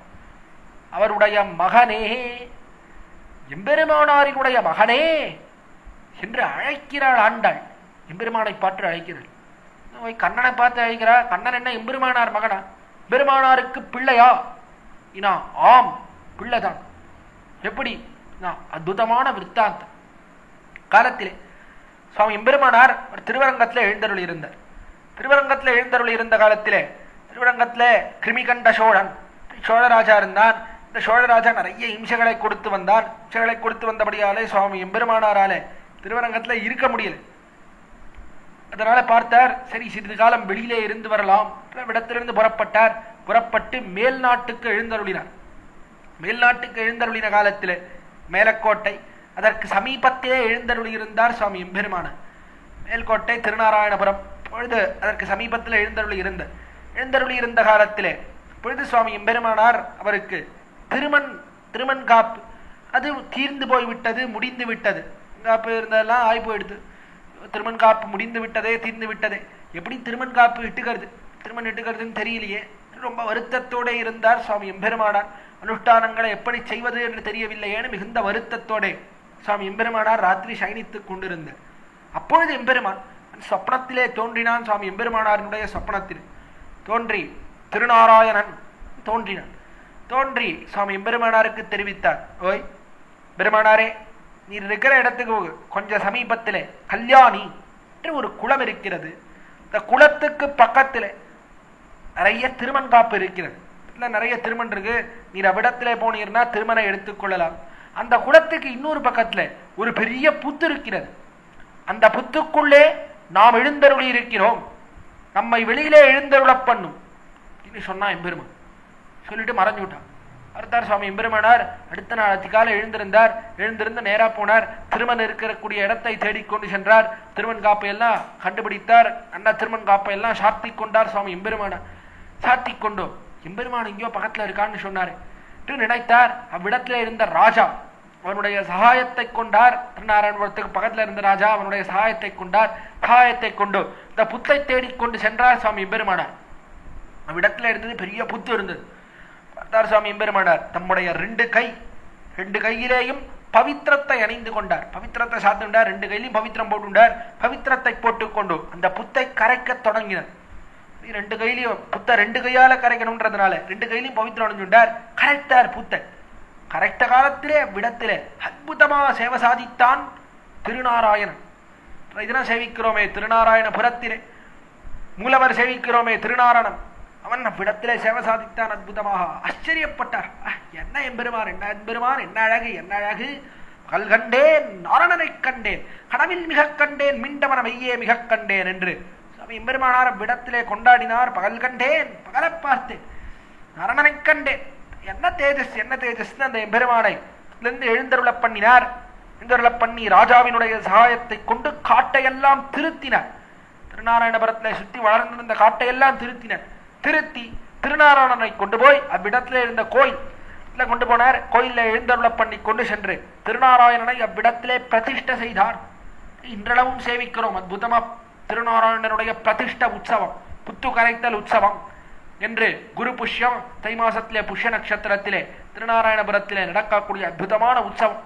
அவ்விடத்திலே எம்பெருமானார் அந்த இடத்துக்கு எழுந்தருளி புத்தை கரைக்கிற உற்சவம் சேவிக்கிறோம். அதை காண்பிக்கும் வகையிலே தான் இன்றளவும் என்னன்னா திருநாராயணபுரத்துக்கு போனார். அவ்விடத்திலே எம்பெருமானார் மூலவர் உற்சவர் 2 பேருமே 2 கையிலேயும் பவித்திரம் அணிந்து கொண்டு எழுந்தருளி இருக்கிறார். 2 கையிலையும் பவித்திரம் போட்டுருக்கா. பொதுவா ஒரு கையிலே தான் பவித்திரம் போட்டுக் கொள்வது என்பது உண்டு. ஆனால் புத்தை கரைத்தார், 2 கையிலையும் பவித்திரம் போட்டு புத்தை கரைத்தார் என்பதை காண்பிப்பதற்காக 2 கையிலேயும் பவித்திரத்தை சாத்தி கொண்டு அவ்விடத்திலே எழுந்தருளி இருக்கிறார் சுவாமி எம்பெருமானார். அவ்விடத்திலே சேவிக்கலாம். புத்தை கரைத்தார், எம்பெருமானார் இவ்விடத்துல பிரதிஷ்டை பண்ணார். பிரதிஷ்டை பண்ணா பார்த்தார், உற்சவர் இல்லை விடத்துல. பக்கத்துல தேடி பார்த்தார், உற்சவர் கிடைக்கவில்லை. அது மூலவர் மட்டும் இருக்காரு, உற்சவர் இல்லையே, விடத்துல இருக்காருன்னு தெரியலையே. ரொம்ப வருத்தத்தோட சயனித்துக் கொண்டிருந்தார் சுவாமி. அப்பொழுது அவருடைய சொப்னத்திலே உற்சவர் செல்லப்பிள்ளை அவன் தோன்றினான். தோன்றி அவ்விடத்திலே இவருக்கு தெரிவித்தான். செல்வநாரணன் சுவாமி எம்பெருமானாருக்கு தெரிவித்தான், ஓய் நாம் டெல்லியிலே இருக்கிறோம். டெல்லியிலே துருஷ்க ராஜா அவன் நம்மை கவர்ந்து கொண்டு வந்து வைத்திருக்கிறார். அவ்விடத்திலிருந்து நீர் நம்மை மீட்டு கொண்டு வந்து பிரதிஷ்டை செய்ய வேண்டும் அப்படின்னு தெரிவித்தார் செல்வநாரணன் சுவாமி எம்பெருமானாரினுடைய சொப்பனத்தில். சொன்னவாறே பார்த்தார் எம்பெருமானார். பார்த்தார், ஆஹா, எம்பெருமான் தெரிவித்து விட்டான், அவரை எழுந்துருள பண்ணி கொண்டு வர வேண்டும் நினைத்தார். நினைத்து இவ்விடத்திலிருந்து புறப்பட்டார். மேல்கோட்டையிலிருந்து புறப்பட்டு டெல்லி பரியந்தம் நடந்தார். எவ்வளவு தூரம், எவ்வளவு தூரம்! காலத்திலே சாதாரணமா என்ன ஃபிளைட் உண்டா, பஸ் உண்டா? ஒன்றும் கிடையாது, நடந்துதான் போகணும். நடந்தார் சுவாமி எம்பெருமானார். திருநாராயணபுரத்திலிருந்து மேல்கோட்டையிலிருந்து புறப்பட்டு டெல்லி பரியந்தம் நடந்து போனார் சிஷ்யர்களோட. இடத்திற்கு சென்றார். துருஷ்க ராஜா இடத்துல டெல்லியிலே ராஜ்ய பரிபாலனம் பண்ணி வந்தார். அவன் இடத்துல போனார். போய், பா ராஜாவே, போல எங்கள் பெருமாள் அவர் உன்னிடத்துல இருக்கிறார், நீ தூக்கின்னு வந்துட்ட. இந்த பெருமாள் அவர் எங்களுக்கு வேண்டும் தெரிவித்தார் சுவாமி எம்பெருமான். தெரிவித்தவாறே துருஷ்கராஜா பார்த்தான். அவன் தெரிவித்தார், ஓய், நாங்கள் நிறைய பெருமாளை கொள்ளையடிச்சு வந்திருக்கோம். எந்த பெருமாள்னு தெரியல. கீழே ஒரு பெரிய குடோன் இருக்கு, பெரிய அறை இருக்கு, விடத்துல எல்லா பெருமாளையும் வச்சிருக்கோம். போய் பார். பார்க்கறதுக்கு ரொம்ப பெரியவரா இருக்கீர், மிகுந்த தேஜஸோட கூடியிருக்கீர். பார்த்தாலே ஒரு மரியாதை ஏற்படுகிறது. அழைப்போம், போய் உங்க பெருமாள் இருந்தா எடுத்துன்னு போயிடும் அப்படின்னு சொன்னான் ராஜா. பார்த்தார் எம்பெருமானார். பார்த்தார், சரின்னார். அவ்விடத்திற்கு போனார். போய் அவ்விடத்துல பார்த்தாலும் செல்வரான செல்லப்பிள்ளை அவர் இருக்கிற மாதிரியே தெரியல. சுத்தி சுத்தி பார்த்தார், நடாது செல்வப்பிள்ளையை போல இல்லையே. தேடி பார்த்துட்டு ரொம்ப வருத்தத்தோட திரும்பி வந்துட்டார். வந்து ராஜாவின் இடத்துல தெரிவித்தார், இல்லை எங்கள் எம்பெருமான் இல்லை. தெரிவித்து விட்டார். தெரிவித்து விட்டு இதனால் ராத்திரி சயனித்துக் கொண்டார். டெல்லியிலே படுத்துட்டு இருந்தார். அப்போ சயனித்துக் கொண்டு ரொம்ப வருத்தத்தோட படுத்துக் கொண்டிருந்தார். அப்பொழுது சுவாமி எம்பெருமானாரினுடைய சொப்பனத்திலே எம்பெருமான் வந்தார். செல்லப்பிள்ளை மறுபடியும் வந்தார். ஓய், நாம் அந்த ராஜாவினுடைய பெண்ணினுடைய அந்தப்புறத்திலே இருக்கிறோம், அவ்விடத்திலே வந்து நம்மை அழைத்து செல்லும் அப்படின்னார் எம்பெருமான். ரொம்ப சந்தோஷப்பட்டார் எம்பெருமானார். அடுத்த நாள் காலையில நேரா போனார், ராஜாவின் இடத்துல போனார். ராஜாவின் இடத்துல தெரிவித்தார், எங்களுடைய பெருமாள் அவர் உங்களுடைய பெண்ணினுடைய அந்தப்புறத்துக்குள்ளே இருக்காராம், அந்த பெருமாளை எங்களுக்கு நீர் கொடுக்க வேண்டும் அப்படின்னா. தான் ராஜா பார்த்தான், என் பெண்ணினுடைய அந்தப்புறமா? பெண்ணினுடைய அந்தப்புறத்துக்குள்ளாம் போறதுக்கு யாருக்கும் அனுமதி கிடையாது. நாங்களே எங்க பெண்ணினுடைய அந்தப்புறத்துக்குள்ளெல்லாம் போக முடியாது. அதனால உங்கள் பெருமாள் அங்க இருக்காருன்னா நீர் மறந்துவிட வேண்டியதுதான், போயிட்டு வரும், பெருமாள்லாம் கொடுக்க முடியாது இன்னான் ராஜா. தெரிவித்தார் எம்பெருமானார். இல்லை இல்லை, எங்கள் பெருமாள் கட்டாயம் எங்களுக்கு வேண்டும் அப்படின்னு சொன்னார். சொன்னவாறே அப்பொழுது ராஜா சொன்னார், சரி இவ்வளவு சொல்றீர், போம், அந்த புறத்துக்கு உள்ளெல்லாம் போக முடியாது, அந்த புறத்து வாசல்ல நின்னுண்டு உங்க பெருமாளை கூட்டு பார், ஒருவேளை உங்க பெருமாள் வந்தார்னா கூட்டிட்டு போ, எனக்கு ஒன்றும் ஆட்சேபணம் இல்லை அப்படின்னு அவன் தெரிவித்தான். பரிகாசமாக தெரிவித்தார். ஏன்னா விக்கிரகமா வரப்போறது, பெருமாளை கூட்டா வருன்றார், பெருமாளை கூப்பிட்டு பார்க்கட்டும், வந்தார்னா கூட்டின்னு போகட்டும், என்னவோ விக்கிரகம் பெருமாள் எங்கள் பெருமாள் பெருமாள்னு சொல்லுகிறாரே, கூட்டு பார்க்கட்டும், பெருமாள் வந்தார்னா கூட்டின்னு போகட்டும் பரிகாசமாக தெரிவித்தான் துருஷ்கராஜன். பெருமானார் நேரா போனார், அந்த புறத்தின் வாசலிலே போனார். சென்ற விடத்திலே அழைத்தார், அந்த புறத்தின் வாசலில் இருந்து, வாராய் செல்லப்பிள்ளாய் வா அழைத்தார். செல்லப்பிள்ளையே வா அப்படின்னு கூட்டாரோ இல்லையோ, சப்தம் கேட்டது. கேட்ட உடனே உள்ளிருந்து என்ன பண்ணான்னா, செல்லப்பிள்ளை எழுந்திருந்தான். இழுத்திருந்து விக்கிரக ரூபமாக இருக்கக்கூடியவன் அவனே நடந்து வந்தான். அவ்விடத்திலே தொடர் சங்கிலிக சலார் பிலார் என்ன தூங்கு பொன்மணி ஒலிப்பா படுமும் மதப்புணல் சோரா வாரணம் பையனின் உகுர்வது போல் உடன் கூடி கிங்கினியாரவாரிப்பா உடமணி பரகரங்கா தடம் தாளின கொண்டு சார்கபாணி தளர்நட நடவானு தெரிவிக்கிறாரே பெரியாழ்வார். தொடர சங்கிலிகை சலார் பிலார் என்ற அந்த சதங்கையை வைத்து நடந்தார். அப்படி இந்த சதங்கையிலிருந்து சப்தமெல்லாம் அங்குமிங்கும் ஒலிக்கும்படியா நடந்து வந்தான். அப்படி இருந்தது அவன் நடந்தது. அடுமும் மதப்புணல் சோரா வாரணம் பையனின் ஊர்வது போல் எப்படி இருந்தா, அப்படியே ஒரு குட்டி யானை அது நடந்து வந்தார் எப்படி இருக்கும், சின்ன யானை இருக்காது, அப்படி நடந்து வந்ததுன்னா எப்படி இருக்கும், அதை போல சின்ன யானையை போல, யானையை போலே அல்லவா இருக்கக்கூடியவன் செல்லப்பிள்ளை. அவன் நடந்து வந்தான். எம்பெருமானாரினுடைய சப்தத்தை கேட்டவாறே பாகன் அவன் அழைத்தான்னா யானை எப்படி வருமோ குட்டி யானை, அதை போலே சுவாமி எம்பெருமானாரினுடைய சப்தத்தை கேட்டவாறே அந்த சலங்கை ஒலிக்க நடந்தான். விக்கிரகமே நடந்தான். அதான் நேர வந்தான், அந்த எம்பெருமானாரினுடைய மடியிலே ஏறி அமர்ந்தான். ஆலிங்கனம் செய்து கொண்டார். எம்பெருமானார் கட்டி அணைத்துக் கொண்டார். செல்லப்பிள்ளாய் வாரான் அப்படின்னு அணைத்துக் கொண்டார். அவ்விடத்திலே சுவாமி எம்பெருமானார் ஆச்சரியப்பட்டு போனான் துருஷ்கராஜன். என்ன அற்புதம் இது, என்ன அற்புதம் இது, விக்கிரகம் போய் நடந்து வருமா, என்னமோ நினைத்தோமே, விக்கிரகமால நடக்க முடியாதுன்னு நினைத்தோமே, விக்கிரகமே நடந்து வந்ததே என்று ஆச்சரியப்பட்டான் அவ்விடத்திலே துருஷ்கராஜன். என்ன பண்றது, சொல்லியாச்சு விக்கிரகம் வந்ததுன்னா எடுத்துன்னு போம்னு சொல்லியாச்சு, சரி எடுத்துன்னு போ சொல்லி அனுப்பிட்டான் துருஷ்கராஜா. புறப்பட்டார். நேர செல்லப்பிள்ளை எடுத்து கொண்டு வந்தார். திருநாராயணபுரத்துக்கு அழைத்து வந்தார். செல்லப்பிள்ளை இருக்காரு, அவரை வைத்துக் கொண்டு விளையாடி கொண்டிருந்தாள் இந்த துருஷ்கராஜாவினுடைய பெண் பிள்ளை. மிகுந்த பிரீத்தி செல்லப்பிள்ளை இடத்துல சின்ன விளையாடின்னு இருந்தா. அவரை கூட்டின்னு போயிட்டாருன்னு உடனே ரொம்ப வருத்தம் ஏற்பட்டது அவளுக்கு. அவளை என்ன பண்ணானா கூடயே வந்துட்டான். பின்னாடியே செல்லப்பிள்ளையை பின்தொடர்ந்து வந்தாள். நேரம் அந்த பெண் பிள்ளையானவள் வந்தாள். செல்லப்பிள்ளையை பின்தொடர்ந்து திருநாராயணனுடைய சன்னதி வரைக்கும் வந்துட்டாள். மேல்கோட்டை வரைக்கும் வந்தா. கடைசியிலே வாசல்ல வந்தாள். அவ்விடத்திலே உயிரை விட்டாள். எம்பெருமானுடைய திருவடியை சென்று அடைந்தாள் அவ்விடத்திலே என்று அற்புதமாக பார்க்கிறோம். அப்படிப்பட்ட பக்தி அவளுக்கு இருந்தது திருநாராயணனிடத்தில். அவர் அழைத்து வந்தார். செல்லப்பிள்ளைய விடத்திலே பிரதிஷ்டை பண்ணி அவருக்கு சமர்ப்பித்தார். சுவாமி நம்மாழ்வாரினுடைய பதிகம் 4ஆம் பத்திலே முதல் திருவாய்மொழி அதை சமர்ப்பித்தார். ஒரு நாயகமாய் ஓட உலகுடன் ஆண்டவர் கருணாய் கவர்ந்த கால ரிஷிதகிய பாணையர் பெருநாடு காண இம்மையிலே பிச்சதாம் கொள்வர் திருநாரணன் தாள் காலம் பெற சிந்தி தூய்மினோ.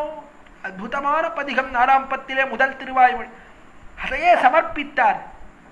அவ்விடத்திலே திருநாரணன் தாள், திருநாரணன் அந்த அவன் திருநாராயணன் இருக்கான இந்த பெருமான் அவனுடைய தாள் இருக்கிறே திருவடி தாமரைகள், அதை சிந்தியுங்கோள், அதை சிந்தித்து உய்மின், அதை சிந்தித்து உய்ந்து போங்கோள். சுவாமி நம்மாழ்வார் உபதேசிக்கக்கூடிய அற்புதமான பதிகத்தை சுவாமி எம்பெருமானார் இந்த எம்பெருமானுக்கு சமர்ப்பித்தார். சமர்ப்பித்து 12 வருஷ காலம் அவ்விடத்தில் எழுந்தருள் இருந்தார். திருநாராயணபுரத்தில் எழுந்தருள் இருந்தார். எழுந்தருள் இருந்த அந்த எம்பெருமான் செல்லப்பிள்ளைக்கு எல்லா உற்சவங்களையும் ஏற்படுத்தி வைத்தார். நித்தியோத்சவம் என்ன, பக்ஷோத்சவம் என்ன, மாசோத்சவம் என்ன, சம்பத்சரோத்சவங்கள் என்ன, எல்லாவற்றையும் ஏற்படுத்தி வைத்தார். எல்லா உற்சவத்தையும் தாமே முன்றின்று நடத்தினார். திருநாராயணன் யார்? செல்லப்பிள்ளை. செல்லப்பிள்ளைனா என்ன? பிள்ளையாக இருக்கக்கூடியவன், எம்பெருமானாரினுடைய பிள்ளை. அழைத்த உடனே வந்தான் அல்லவா. பிள்ளைனா யார்? சொல் பேச்சு கேட்கக்கூடியவன் அல்லவா பிள்ளை. சுவாமி எம்பெருமானார் அழைத்த உடனே வந்தான். அதில் எம்பெருமானாருக்கு மிகுந்த பிரீத்தி. இந்த எம்பெருமான இடத்துல கூடவே இருந்தார். 12 வருஷ காலம் இருந்தார். பிற்பாடு கிருமிகண்ட சோழன் ராஜா அவன் உயிரை விட்டுட்டான் விடத்திலே திருவரங்கத்திலே. இப்பொழுது சோழராஜாவின் இடத்திலிருந்து எந்த தொல்லையும் இல்லை. வளைதேவரீர் மீண்டும் திருவரங்கத்துக்கு எழுந்தருள வேண்டும். விடத்திலிருந்து சிஷ்யர்கள் எல்லாரும் வந்து பிரார்த்தித்தார்கள், திருவரங்கத்துக்கு வர வேண்டும், இன்னும் காலக்ஷேபாதிகளை தொடங்க வேண்டும். பிரார்த்தித்தபடியாலே திருவரங்கராஜனும் வர சொல்லி இருக்கிறான், அவனும் நியமித்திருக்கிறான். ரொம்ப பிரார்த்தித்து கொண்டார்கள் அவ்விடத்துல இருந்த சிஷ்யர்கள் எல்லாம். பார்த்தார் சுவாமி எம்பெருமானார், என்ன பண்றது, சிஷ்யர்கள் எல்லோரும் பிரார்த்திக்கிறார்கள், எம்பெருமான் நியமனம், திருவரங்கத்துக்கு திரும்பி போக வேண்டும். ஆனால் திருவரங்கத்துக்கு திரும்பி போறதுக்கு மனசே இல்லை சுவாமி எம்பெருமானாருக்கு. ஸோ திருநாராயணனை போய் விட்டுட்டு போக வேண்டியதா இருக்கு, செல்லப்பிள்ளையை விட்டு செல்ல வேண்டியதா இருக்கு. ரொம்ப வருத்தம், ரொம்ப வருத்தம். சுவாமி எம்பெருமானாருக்கு அவ்விடத்திலே 52 சிஷ்யர்கள், இவர்களை அவ்விடத்திலே நியமித்தார். நீங்கள் எல்லோரும் செல்லப்பிள்ளையை பார்த்து கொள்ள வேண்டும் என்று தெரிவித்தார். இவர்கள் எல்லாம் கேட்டார்கள், சுவாமி பெருமானாரே, இப்படி போய் எங்களை விட்டுட்டு போறீரே, உம்மை விட்டு பிரிந்து நாங்கள் எப்படி தரித்திருப்போம், விட்டு எங்களால இருக்க முடியுமா உம்மை விட்டுட்டு? அவர்கள் எல்லோரும் பிரார்த்தித்தார்கள், கேட்டார்கள். கேட்ட காலத்தில என்ன பண்ணார், அற்புதமான ஒரு விக்கிரகத்தை அவ்விடத்திலே செய்ய சொன்னார். அற்புதமா அவரை போலவே ஒரு விக்கிரகத்தை அவ்விடத்திலே செய்த விடத்திலே எழுந்தருள பண்ணினார். விக்கிரகம் இருக்கு, இந்த விக்கிரகத்தை நாம நினைத்துக் கொள்ளுங்கோள், விக்கிரகம் உங்களோட இருக்கும் அப்படின்னார் சுவாமி எம்பெருமான். சொன்னவாறே சிஷ்யர்கள் கேட்டார், சுவாமி இந்த விக்கிரகம் இது உம்மை போல ஆகுமா? என்னதான் இருந்தாலும் நீர் பேசுவீர், விக்கிரகம் என்ன பேசுமான்னு வாய் திறந்து வார்த்தை சொல்லுமா? இந்த விக்கிரகம் என்னதான் இருந்தாலும் விக்கிரகம் தானே இது தெரிவித்தார். பார்த்தார் சுவாமி எம்பெருமானார், நேர போனார், போய் விக்கிரகத்தை இருக்க ஆலிங்கனம் செய்து கொண்டார். விடத்தில் ஆலிங்கனம் செய்து கொண்டோ, இப்பொழுது அழைத்து பாருங்கள் இன்னார் சிஷ்யர்கள். சிஷ்யர்கள் எல்லோரும் சுவாமி எம்பெருமானாரே அழைத்தார்கள். அந்த விக்கிரகத்தை பார்த்து அழைத்தவாறே அந்த விக்கிரகம் இருக்கிறதே வாய் திறந்து வார்த்தை சொல்லித்து, ஆம் உள்ளோ. விக்கிரகமானது வாய் திறந்து வார்த்தை சொல்லித்து, அந்த விக்கிரகத்தை தான் இன்றளவும் சேவிக்கிறது. என்ன அழகு திருநாராயணபுரத்தில் எழுந்தருள் இருக்கிறார் எம்பெருமானார், அவரை போல எங்க சேவித்தாலும் அழகு கிடையாது தெரிவிக்க வேண்டும். மேலே சொல்லணும்னா மத்தாரஸ்தலமான சிவரும்புதூர், அதுல கூட இவரை போல அழகில்லையும் தெரிவிக்க வேண்டும். என்ன அழகு, என்ன அழகு திருநாராயணபுரத்திலே அப்படி அழகோட கூடியிருக்கிறார். விபவத்திலே எப்படி எழுந்தருளி இருந்தாரோ அதே போல அழகு, என்ன தேஜஸ், என்ன தேஜஸ், அப்படி அல்லவா எழுந்தருளி இருக்கிறார். அதனால என்ன சுவாமி எம்பெருமானார் ஆலிங்கனம் பண்ணி கொண்ட திருமேனி, ஆனா அவ்வளவு பிரபாவம் அந்த திருமேனிக்கு. விக்கிரகத்தை விடத்தில் எழுந்தருள பண்ணி கொடுத்தார். பண்ணி கொடுத்து புறப்பட்டார் சுவாமி எம்பெருமானார். விட்டு போறதுக்கு மனசே இல்லை. செல்ல பிள்ளையை விட்டு பிரிய வேண்டுமே, இவரை விட்டு பிரிந்து எப்படி செல்வது? பார்த்தார், 4 அடி போனார், திரும்பினார், திரும்பி பார்த்துட்டார், 2 அடி இட்டார், மீண்டும் திரும்பினார், திரும்பி போறதுக்கு மனசே இல்லை. சிஷ்யர்களை பார்த்து தெரிவித்தார், விடத்தில் இருப்பவர்களை பார்த்து, கிணத்தங்கரை பிள்ளையை போலே பார்த்து கொள்ளுங்கள், ரொம்ப ஜார்த்தியா பார்த்துக்கோங்க. கிணத்தங்கரை பிள்ளை, இது பக்கத்துல கிணறு இருக்கு, கிணத்தங்கரையில ஒரு குழந்தை சின்ன பையன் விளையாடிட்டே இருக்கான். தாயார் என்ன பண்ணுவாள், கிட்டையே இருந்து பார்த்துட்டே இருப்பாள். என்ன ஜாகிரதையா இருக்கணுமே இந்த குழந்தை, திடீர்னு விளையாடுறேன்ட்டு கிணத்துக்குள்ள ஊந்துருத்துனா என்ன பண்ணுறது, ஜாகிரதையா பார்த்துக்கணுமே, ஜாகிரதையா பார்த்துக்கணுமே, இன்னும் கிட்டையே இருந்து அதுக்கு எந்த குறைவும் இல்லாமல் பார்த்துட்டே இருப்பா. தாயானவள் எப்பொழுதும் கண்ணும் கருத்துமாக பார்த்து கொண்டிருப்பள் கிணத்தங்கரையில இருக்கக்கூடிய பிள்ளை. அதை போல பார்த்துக்கோங்க செல்ல பிள்ளை, எந்த குறைவும் ஏற்படக்கூடாது செல்ல பிள்ளைக்கு, அவருக்கு எந்த ஆபத்தும் இல்லாம ஜாகிரதையா பார்த்துக்கோங்க தெரிவித்தார் சுவாமி பெருமானார். தெரிவித்து விட்டு ரொம்ப வருத்தத்தோட பார்த்தார். திரும்பி திரும்பி பார்த்துட்ட, திரும்பி திரும்பி பார்த்து கொண்டு அலை மனசு அவ்விடத்திலிருந்து மீளவே இல்லை. திருநாராயணபுரத்தை விட்டு போவதற்கு மனசே இல்லை. எந்த வருத்தத்தோட என்ன செய்வது என்று வேறு வழியில்லாமல் வந்து சேர்ந்தார் திருவரங்கத்திற்கு. விடத்திலே பார்க்கணும். அதனால தான் என்ன பண்ணோம் அப்படின்னா, திருவரங்கராஜன் வந்த உடனே பார்த்தோம், ஐயோ இவ்வளவு வருத்தத்தோட வந்திருக்கார், திரும்பி கிளம்பி போயிடுவார் போல இருக்கு. 4 நாள்ல கிளம்பி போயிட்டாருன்னா என்ன பண்ணுறது திருநாராயணபுரத்துக்கு தான் வந்த உடனே ஸ்ரீரங்கேஷு கமாஸ்வ, இனிமே ஸ்ரீரங்கத்திலே ஆயிரும், இதை விட்டு எங்கேயும் போகாதிரும். இன்னும் வந்த உடனே ஆணை போட்டுவிட்டான், ஜீவோ கவர்மெண்ட் ஆர்டர் போட்டுவிட்டான் எம்பெருமான், இல்லை எங்கேயுமே எங்கேயும் போக வேண்டான்ட்டு. இல்லைன்னா என்ன பண்ணியிருப்பாருனா எம்பெருமானார் கிளம்பி வந்திருப்பார், இடத்துல திருநாராயணபுரத்துக்கே வந்திருப்பார். அவ்வளவு ஈடுபாடு செல்லப்பிள்ளையினிடத்திலே பெருமானாருக்கு என்று பார்க்கிறோம். ஆற்றப்படைத்தான் யார்? என்ன சுவாமி எம்பெருமானார். அதுதான் சிஷ்யர்களை ஆற்றப்படைத்தான், நிறைய சிஷ்யர்களை படைத்தவர். அப்படிப்பட்டவருடைய மகன் யார்? எம்பெருமான் செல்லப்பிள்ளை. கண்ணன் யாருன்னா, கண்ணன் வேற யாரும் இல்லை, எம்பெருமானாரினுடைய பிள்ளை அல்லவா. படிப்பட்ட எம்பெருமானாரினுடைய மகனே, அத்தப்படைத்தான் மகனே அறிவுராய் எழுந்திருக்க வேண்டும் என்று தெரிவிக்கிறார். அதனால தான் அவனுக்கு என்ன திருநாமம், யதிராஜ சம்பத்குமார் திருநாமம் பார்க்கிறோம். அற்புதமான திருநாமம் யதிராஜ சம்பத்குமாரன் என்று. யதிராஜனுடைய செல்வ பிள்ளை, செல்வத்தினால் வளர் பிள்ளை. எதிராஜனுடைய செல்வத்தினாலே வளரக்கூடிய பிள்ளை, நிலவு சேவிக்கிறோம், என்ன அழகு என்ன அழகு, அற்புதமா எழுந்தருளி இருக்கிறார் விடத்திலே திருநாராயணபுரத்தில். அது திருநாராயணபுரம் செல்லப்பிள்ளை இருக்கானே அவனையே எழுப்புகிறாள் ஆண்டு. பாசுரத்திலே செல்லப்பிள்ளைக்கே பாசுரமிடுகிறாள் என்று பார்க்கிற இவ்விடத்திலே என்ன அற்புதம், என்ன சௌபாகியம் அடியனுக்கு. இல்லை அடியனுக்கு இந்த பாசுரம் சொல்லும்படியான ஒரு பெரிய பாக்கியம் ஏற்பட்டது இவ்விடத்திலே எதிராஜ மடத்திலே, எதிகிரி எதிராஜ மடத்திலே திருநாராயணபுரன் செல்லப்பிள்ளை. அந்த செல்லப்பிள்ளையை நோக்கி ஆண்டாள் பாடக்கூடிய அற்புதமான பாசுரம். அதை இவ்விடத்திலே அனுசந்திக்கும்படியான பெரிய பாக்கியம் அடியருக்கு விடத்திலே கிடைத்தது. ஒரு பெறாப்பேரு அது நம்முடைய சுவாமியினுடைய அனுகிரகத்தாலே தெரிவிக்க வேண்டும். அப்படி ஆண்டாள் செல்லப்பிள்ளையே நீ எழுந்திருக்க வேண்டும் எம்பெருமானை பார்த்து தெரிவிக்கிறாள். அகற்றப்படைத்தான் மகனே அறிவுராய், அறிவுற வேண்டும், எழுந்திருக்க வேண்டும். ஊற்றமுடையாய் பெரியாய், எப்படி இருக்கிறாய் அப்படின்னா ஊற்றமுடையாய் என்று ஊற்றத்தோடே கூடியிருக்கிறாய். முதல்ல ஐஸ்வர்யத்தோடே கூடின நந்தகோபாலன் அவனுடைய பிள்ளையே தெரிவித்தார். அது சிஷ்ய சம்பத்தோடே கூடின சுவாமி எம்பெருமானார் அவருடைய பிள்ளையே என்று தெரிவித்தார்.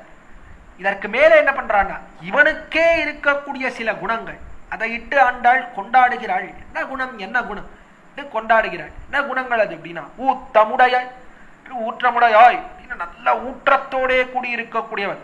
எதிலே ஊன்றி இருக்கிறான், வேதத்திலே ஊன்றி இருக்கிறான்.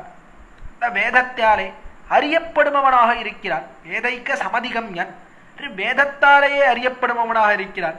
இந்த வேதம் என்ன பண்ணுறதுன்னா அவனையே காட்டுகிறது, எம்பெருமானையே காட்டுகிறது. வேதத்தினுடைய அர்த்தம் என்ன, எம்பெருமான் தான். வேத பிரதிபாத்தியனாக இருக்கிறான், வேதத்துக்குள்ளே இருக்கிறான், வேதத்தாலே அறியப்படுபவனாக இருக்கிறான், சுதிருட பிரமாண சித்தனாக இருக்கிறான். நம்முடைய பூர்வர்கள் அற்புதமாக காட்டி இருக்கிறார்கள். வேதத்திலே ஊன்றி இருக்கிறான் எம்பெருமான். சுதிருட பிரமாணம், திருடமான பிரமாணம் எது என்ன வேதம். வேதம் தான் திருடமான பிரமாணமா இருக்கு. நித்தியமாய் நிர்துஷ்டமாய் அபருஷயமாய் சதப்பிரமாணமான வேதம். அடிக்கடி நம்முடைய பூர்வர்கள் கொண்டாடுகிறார்கள். நித்தியமாய், நித்தியமா இருக்கு, அழிவே கிடையாது, பிரளய காலங்களிலேயும் அழிவதில்லை. என்ன பண்றான், மனதிலே தேக்கி வைத்துக் கொண்டு அதை பிரம்மாவுக்கு உபதேசிக்கிறானே தவிர ஒரு காலத்திலையும் வேதம் அழிந்தது என்பது கிடையாது. நித்தியமா இருக்கு, நிர்துஷ்டமாய், எந்த தோஷமும் கிடையாது, எந்த தோஷமே கிடையாது. நிறைய தோஷங்கள் எல்லாம் ஏன் வருது, அபௌருஷேயமாய் புருஷனாலே செய்யப்பட்டதா இருந்தா சில தோஷங்கள் எல்லாம் வந்து சேரும். அதற்கு எல்லாம் பிரமாதம் என்று கவனம் இல்லாமல் புருஷன் ஏதாவது எழுதினான், அதனாலே தோஷம் வரும். அல்லது ஏதாவது மாற்றி சொல்லிட்டு பிரமம், பிரமத்தினாலே இந்த அர்த்தங்களை இப்படி மாறாடி சொல்லுவது. சில பிரமம் இருந்தது என்றால் பிரமத்தினாலே மாறாடி சொல்லலாம். அதனாலே ஏதாவது தவறுகள் வரும், குற்றங்கள் வரும். இந்த குற்றங்கள் எல்லாம் எதுவுமே கிடையாது. வேதத்துக்கு எந்த தோஷமும் கிடையாது, நிர்துஷ்டமாக இருக்கிறது. ஏன் அபௌருஷேயம், புருஷனாலே பண்ணப்படாதது. எம்பெருமான் பண்ணானா, அவனும் பண்ணலை. வேதம் என்ன எம்பெருமான் பண்ணதா, பெருமான் அருளி செய்ததா என்றால் கிடையாது. நித்தியமா இருக்கு வேதம், எப்பொழுதும் இருக்கக்கூடியது வேதம். காலத்திலே தோன்றினது என்பதே கிடையாது. எப்படி எம்பெருமான் நித்தியமா இருக்கானோ அதை போல அனாதிகாலமாக நித்தியமாக இருக்கக்கூடியது வேதம். அதற்கெல்லாம் மேல என்னன்னா சதப்பிரமாணமா இருக்கிறது, தானே பிரமாணமா இருக்கு. மற்ற எல்லாத்துக்கும் பிரமாணம் எது, வேதம். இத்திகாசங்களோ புராணங்களோ ஆழ்வார் அருளிச்செயல்களோ எல்லாத்துக்கும் எது பிரமாணமா இருக்கு, வேதம் பிரமாணம். நான் இதெல்லாம் எங்க சொல்லியிருக்கு சுவாமி, இந்த அர்த்தம் சொல்றீரே, இது எங்க இருக்கு, வேதத்திலே இருக்கிறது அப்படின்னு கடைசியில வேதத்துல சொல்லியிருக்கேன். இது எங்க சொல்லியிருக்கு, வேதம் இப்படி சொல்றதே இதுக்கு காரணம் என்ன அப்படின்னா, வேதம் சொல்றதுக்கு காரணமே தேவையில்லை. வேதம் சொல்றது இருக்கே அதுவே பிரமாணமா இருக்கு. வேதம் தான் பிரமாணம். வேதத்துக்கு மேம்பட ஒரு பிரமாணம் என்பதே கிடையாது. வேதமே பிரமாணமாக இருக்கிறது. தான் ஸ்வத பிரமாணம் என்று கொண்டாடப்படுகிறது.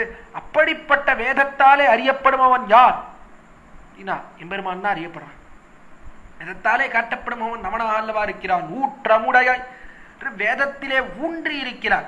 யாராலையும் வந்து வேதத்தை கட்டுக்கொண்டோ எம்பெருமான சொல்லல. வேதமானது வேறு ஒரு தேவத்தையே சொல்றது, அல்லது வேதம் எம்பெருமான் இல்லைன்னு சொல்வது ஒரு காலத்திலேயும் சொல்ல முடியாது. நாராயணத்தை நமஷதி வைதிகக்கா என்கிறார் ஆளவந்தார் தம்முடைய ஸ்தோத்திர ரத்னத்தில். நாராயணனே அறப்பெரியவன் என்று ஒப்புக்கொண்டவன் தான் வைதிகன். வேதத்தை ஒப்புக்கொண்டவன் தான் என்ன, நாராயண பரத்வத்தை ஒப்புக்கொள்ள வேண்டும். வேதம் அப்படி பிரதிபாதிக்கிறது, எம்பெருமானே அறப்பெரியவன் என்பதை திருடமாக தெரிவிக்கிறது. அதனால்தான் நாராயணன் அறப்பெரியவன்றத திருமதாச்சாரியர்களும் ஒத்துக்கொண்டார்கள். சுவாமி எம்பெருமானார் என்ன, அதே போல அத்வைதத்தைச் சேர்ந்த ஆதிசங்கரர் என்ன, துவைதத்தைச் சேர்ந்த மத்வாச்சாரியர் என்ன, எல்லாரும் ஒப்புக்கொண்டது என்ன, நாராயணனே அறப்பெரியவன் என்பதை ஒத்துக்கொண்டே ஆகணும். ஏன்னா வேதம் அவ்வளவு தெளிவாக தெரிவிக்கிறது நாராயண பரத்தத்தை. வேதத்தாலே அறியப்படுபவனா இருக்கிறான், வேதத்துல ஊன்றி இருக்கிறான். தான் சுவாமி நம்மாழ்வார் தெரிவித்தார், உளன் சுடர்மிகு சுருதிகள் இவையுண்ட சுரனே. சுவாமி நம்மாழ்வார் பெருமான் எங்க இருக்கான்னா சுடர்மிகு சுருதியுள், சுடரோட கூடின ஸ்ருதி இருக்கிறதே வேதம், அதற்குள்ளே எம்பெருமான் இருக்கிறான். அன்மரகள் தேடியோடும் செல்வன் என்னும். நான்மரகள் எல்லாம் யாரை தேடி ஓடுகிறது என்றால் எம்பெருமானை தேடிதான் ஓடுகிறது, அவனைத்தான் அறிந்து கொள்கிறது, அவனைத்தான் காட்டுகிறது நான்மரகள் எல்லாம் என்பது ஆழ்வார்கள் காட்டின அர்த்தம். அந்த வேதத்திலே அண்ணா ஊன்றி இருக்கான், வேதத்தாலே அறியப்படுபவனா இருக்கான். சரி, வேதத்தால அறியப்படுபவன்னா வேதம் பூர்ணமா அறிய முடியுமா சுவாமி? எம்பெருமான வேதம் பூர்ணமா அறிஞ்சு கொடுத்தா எம்பெருமானை பத்தி வேதம் பூர்ணமா சொல்லுமா? இன்னா பெரியாய், அதற்கு மேல எப்படி இருக்கான்னா பெரியாய் என்று வேதத்திலே ஊன்றி இருக்கிறான் எம்பெருமான். அப்படிப்பட்ட வேதத்தாலே எம்பெருமான் அறிய முடியுமான்னா அறிய முடியாது. வேதத்துக்கும் அப்பாற்பட்டவனாக இருக்கிறான் எம்பெருமான், அறப்பெரியவனா இருக்கான். இந்த வேதமே என்ன பண்ணிட்டு எம்பெருமானுடைய குணங்களை அனுபவிக்கிறேன்.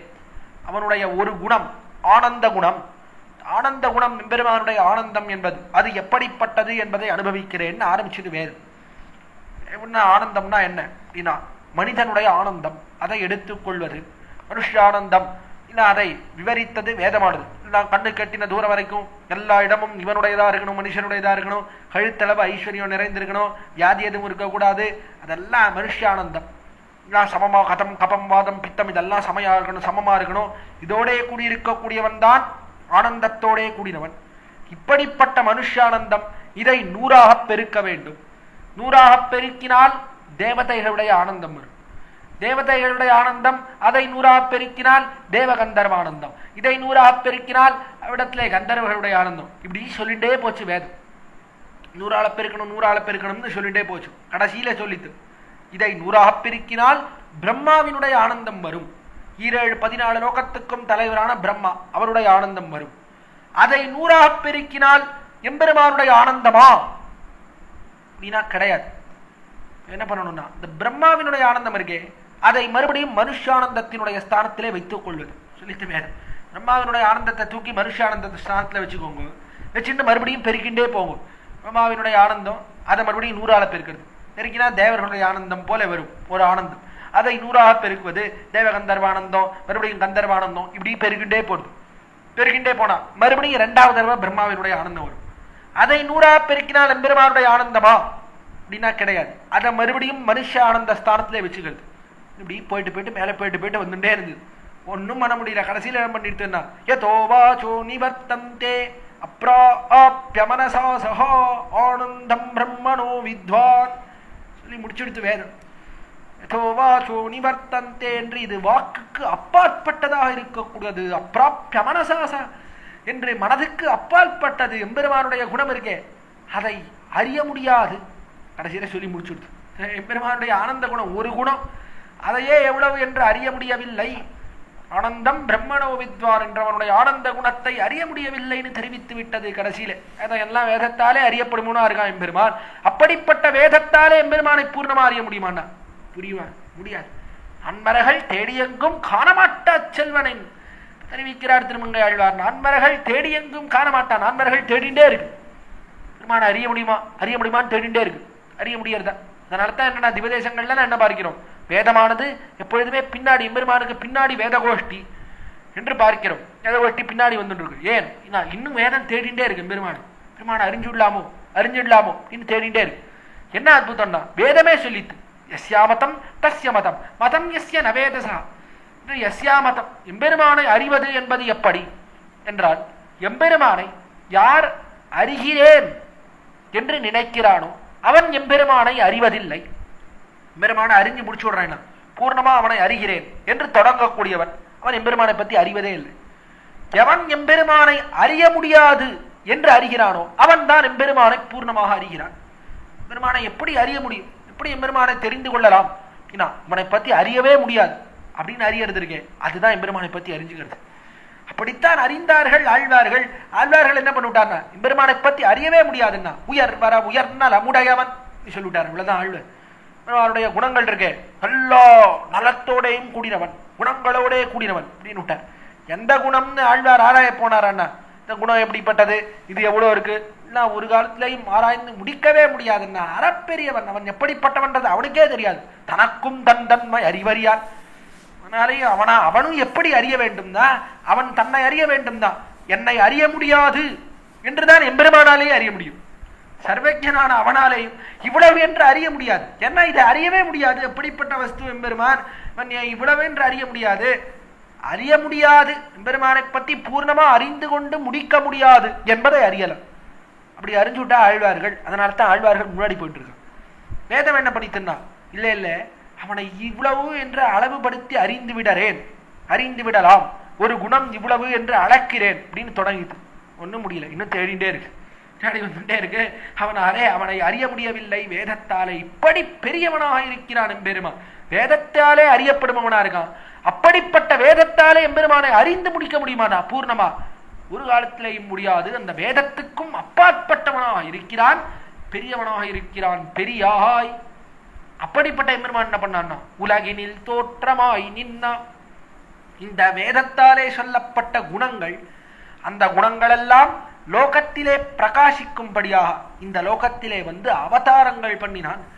எல்லாம் இந்த குணங்கள் எல்லாம் வெறும் ஏதோ நூலிலே இருக்கிறது, புஸ்தகத்துல இருக்கு, அவ்வளவுதான். புத்தகத்து குலகேட்டேன், இதெல்லாம் வெறும் புஸ்தகத்துல தான் இருக்கு, ஒன்னும் எம்பெருமானுக்கு இந்த குணங்கள்லாம் இருக்குன்னே ஒன்னும் தெரியல என்று யாரும் சொல்ல முடியாதபடியாக, இந்த குணங்கள் எல்லாம் விளங்கும்படியாக எம்பெருமான் அவதரித்தான். உலகினில் தோற்றமாய் நின்றான் என்று அவன் இந்த லோகத்திலே வந்து தோன்றினான், அல்லது இந்த லோகத்திலே அந்த குணங்கள் எல்லாம் பிரகாசிக்கும்படியாக வந்து நின்றான். அப்படி திருவவதரித்த சுடர், அவன் வந்து பிறந்தபடியால என்ன ஏற்பட்டதுன்னா சுடர் விட்டு பிரகாசித்தது. எதுன்னா அவனுடைய குணங்கள் இருக்கே அதெல்லாம் பிரகாசிக்க தொடங்கித்து. எம்பெருமான் வந்து பிறந்தபடியாலே அவனுக்கு ஒளி கூட தொடங்கித்து. ஏன் பிரகாசிக்க தொடங்கினான் எம்பெருமான்? குணங்கள் எல்லாம் பிரகாசித்தபடியால் என்ன ஏற்பட்டதுன்னா அவனுடைய பெருமை இருக்கே அது அதிகரிச்சுட்டே போடுது. எம்பெருமான் பிறக்க என்ன ஆகுதுன்னா பெருமை அதிகரிச்சுட்டே போடுது. நமக்கெல்லாம் எப்படி இருக்குன்னா, இந்த லோகத்திலே வந்து பிறக்க நம்முடைய பெருமையானது குறைந்து கொண்டே வருகிறது. உள்ள ஆத்மா இருக்கானே, இந்த ஆத்மா பிறக்க ஞானம் வழிகின்றே வருது, ஞானம் குறைஞ்சுட்டே வருது. ஞானம் குறைந்து கொண்டு வருகிறபடியாலே தேஜஸ் குறைஞ்சுட்டே வருது இந்த ஆத்மாவுக்கு. ஆனால் எம்பெருமான் பிறக்க இவனுடைய தேஜஸ் என்ன ஆகுதுன்னா பெருகின்றே போடுது. ஏன்? நான் வந்து பிறகுறான், குணங்களை எல்லாம் காட்டுறான். காட்டினால் என்ன ஏற்படுகிறது? என்ன குணம் இது எல்லாரும் ஈடுபடுறா, அதனால என்ன ஆகுதுன்னா இன்னும் பெருமை அதிகரிச்சுட்டே போடுது. என்ன அற்புதம்! பெருமை அதிகரிக்கிறது. நாம் பிறக்க ஒளி மங்குவதற்கு காரணம் நம்முடைய கர்மம். நாம் என்ன கர்மத்தினாலே பிறக்கிறோம்? புண்ணியபாப ரூபமான கர்மத்தை செய்திருக்கிறோம், அதற்கனுகுணமாக வந்து பிறக்கிறோம். அதனாலே நமக்கு என்ன ஆகுது? பாபத்துக்கு சேர துக்கத்தை அனுபவிக்கிறோம். அதற்கு மேல இங்க பிறந்து நிறைய பாபத்தை பண்றோம், அஞ்ஞானத்தை சூழ்த்துக் கொள்கிறோம். அதனால என்ன ஆகுதுன்னா ஒளி மழுங்கின்றே போடுது. ஆனால் எம்பெருமான் பிறப்பதனாலே தன்னுடைய கருணையாலே வந்து பிறக்கிறான், கிருப்பையாலே வந்து பிறக்கிறான். அதனால என்னன்னா அவன் பிறக்க அவனுடைய கிருப்பையானது இன்னும் பிரகாசிக்கிறது. அதனால பெருமை அதிகரிச்சுட்டே போடுது. இது யார் சொன்னா? வேதமே சொல்லிடுது. சௌஷ்ரேயான் பவதி ஜாயமானா, சௌஷ்ரேயான் பவதி ஜாயமானா என்று பிறக்க அவன் ஒளியை அடைகிறான். ஸ்ரேயான் ஸ்ரேயஸ் என்று ஒளியை அடைகிறான். அற்புதமான ஒரு பதம் இட்டது. சௌஷ்ரேயான், ஊ நடுவிலே ஒரு பதத்தை இட்டது. சஹா ஊ ஸ்ரேயான் பவதி ஜாயமானா. இந்த உக்காரம் இருக்கே, இது உக்காரம் என்பது எதை காட்டுகிறதுன்னா ஏவகாரத்தை காட்டுகிறது. அவனே அந்த ஏவகாரத்தை காட்டுறது.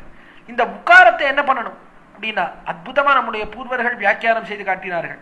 இந்த உக்காரத்தை எல்லா பதத்தோடையும் கொண்டு போய் சேர்த்துக்கணும். சஹா ஊ ஷேயான் பவதி ஜாயமானஹ, சஹா ஷேயா ஊ பவதி ஜாயமானஹ, சஹா ஷேயான் பவதி ஊ ஜாயமானஹ, சஹா ஷேயான் பவதி ஜாயமானஹ ஊ. இந்த உக்காரம் இருக்கே இதை எல்லா பதத்தோடையும் சேர்த்து அர்த்தம் கொள்ள வேண்டும். அர்த்தம் கொண்டால் பொருந்தும். இப்படி பொருந்தும்னா சஹா என்பதோட இந்த உக்காரத்தை சேர்த்துக்கிறது. சேர்த்துட்டா என்ன கிடைக்கும்?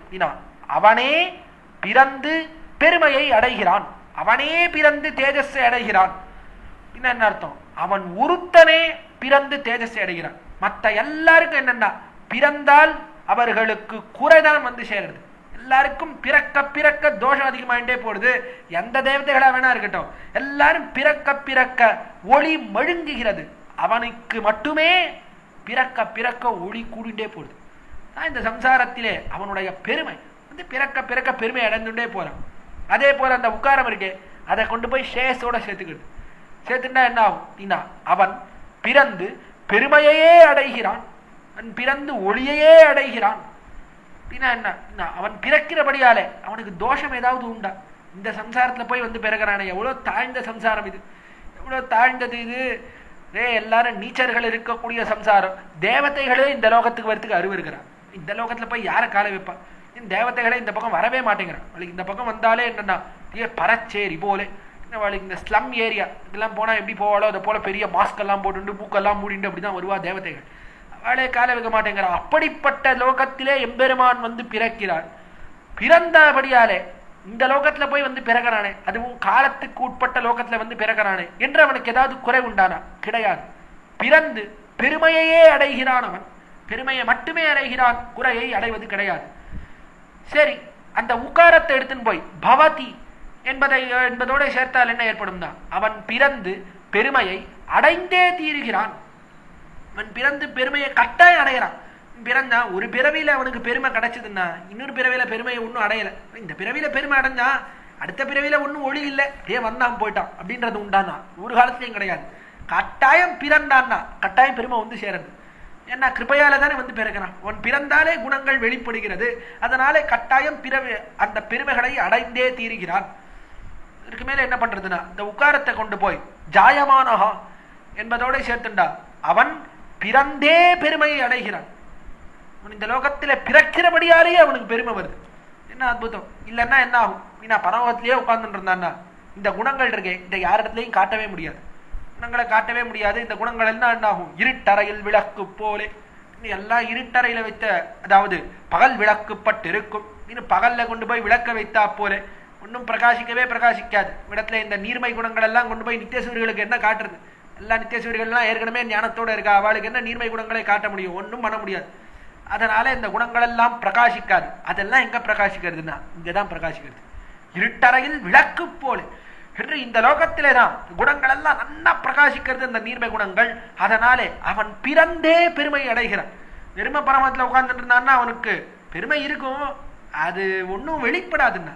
அது எப்பொழுது அந்த பெருமையானது கூடுகிறதுன்னா அவன் வந்து பிறக்கிறபடியாலேயே அவனுடைய பெருமையானது கூடுகிறது. அந்த உக்காரத்தை எல்லாத்தோடையும் சேர்ந்து அர்த்தம் கொள்ளலாம். அதனால அவன் பிறக்க பிறக்க என்னாரான்னா சுடர் விட்டு பிரகாசிக்கிறான், ஒளிவிட்டு பிரகாசிக்கிறான் என்று அற்புதமாக நம்முடைய பூர்வர்கள் அர்த்தம் தெரிவிக்கிறார்கள். இதற்கு இன்னொரு பரமாவும் அர்த்தம் காட்டுகிறார்கள் நம்முடைய பூர்வர்கள். எந்த பரமா? அவதார பரமாவும் அர்த்தம் காட்டுகிறார்கள். முதல்ல வேதாந்த பரமாக அர்த்தம் காட்டுகிறார்கள். இன்னொரு பரமா அவதாரத்தை வைத்து அர்த்தம் காட்டுகிறார்கள். பெருமான் இந்த லோகத்துல பிறகுறான். பிறக்கும் போது எப்படி இருக்கான்னா ஊத்தமுடையாய் ரொம்ப திருடமாக இருக்கிறான், தார்டியத்தையோட கூடியிருக்கிறான், ஊன்றி இருக்கிறான். எதில் என்ன? வந்தவனை ஒரு காலத்திலேயும் கைவிட மாட்டேன். அடியவன் ஒருத்தன் வந்தான்னா கட்டாயம் அவனை கைவிட மாட்டேன், கட்டாயம் அவனை கை கொள்ளுவேன் என்பதுல ஊன்றி இருக்கான். தானே வந்தான், பீஷணாழ்வான் வந்தான். வந்தா எவ்வளவோ சொன்னான். சுக்ரீவன் வேண்டான்னா அவனை விட்டு விடலாம். ராட்சசன் இடத்துல இருந்து வந்திருக்கான், என்ன ஆபத்து வருமோ தெரியாது அவனாலே, அதனாலே வேண்டாம், சேர்த்துக்கொள்ள வேண்டாம்னு சொன்னான்.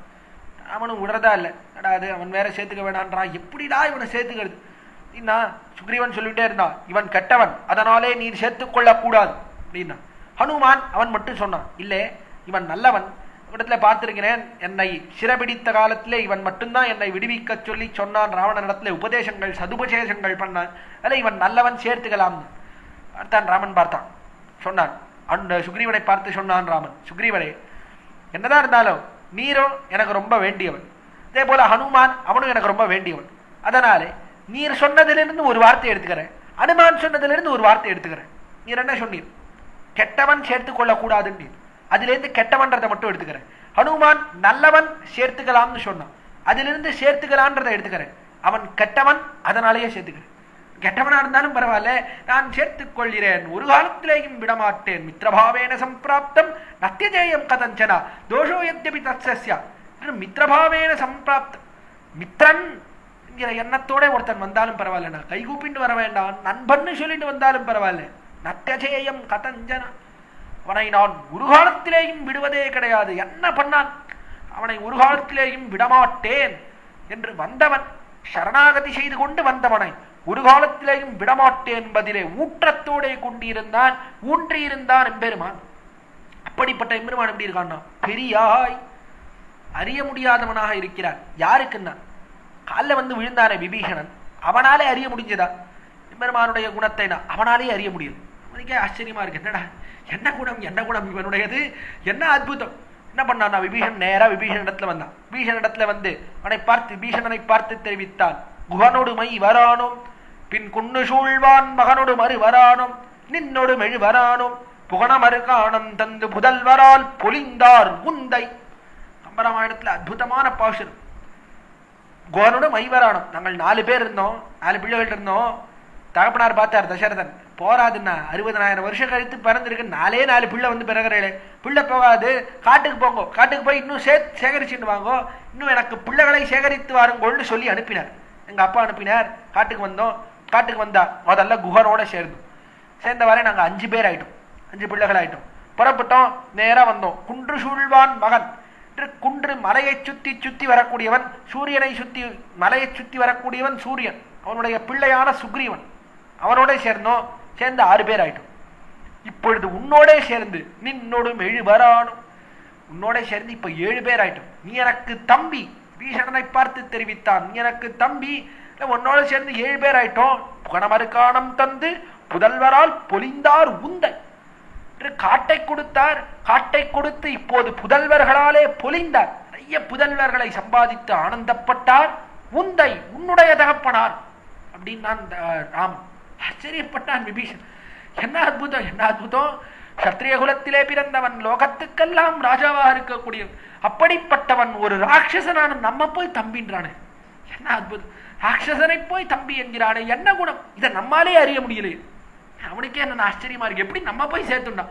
எவ்வளவு தாழ்ந்தவன், எவ்வளவு தாழ்ந்தவன். நான் ராவணனுடைய தம்பி, ராவணோ நாம துர்வித்தா ராட்சசோ ராட்சசேஸ்வரா தஸ்யாக மனுஜோ பிராதா விபீஷணம் இதி ஸ்ருதஹான்னு சொல்லிட்டு வந்திருக்கான். ராவணோ நாம துர்வித்தா, ராவணன்றவன் கெட்டவன், ராட்சசர்களுக்கெல்லாம் தலைவன், அப்படிப்பட்டவனுடைய தம்பி தாழ்ந்தவன். நம்ம அவ்வளோ தாழ்த்தின்னு வந்தோம், சேர்த்துப்பானா இல்லையான்னு தெரியாமல் வந்தோம். நம்மளை போய் தம்பின்றான இவன், என்ன அற்புதம் என்று வந்தவனுக்கே அறிய முடியாதபடியா இருக்கு. இதே போலத்தான் சுக்ரீவ மகாராஜர், அவராலையும் அறிய முடியல, என்ன அற்புதம்னா. கிமத்ர சித்திரம் என்று எப்படி இப்படி என்னுடைய மனசை மாத்தினான்னு தெரியலையே.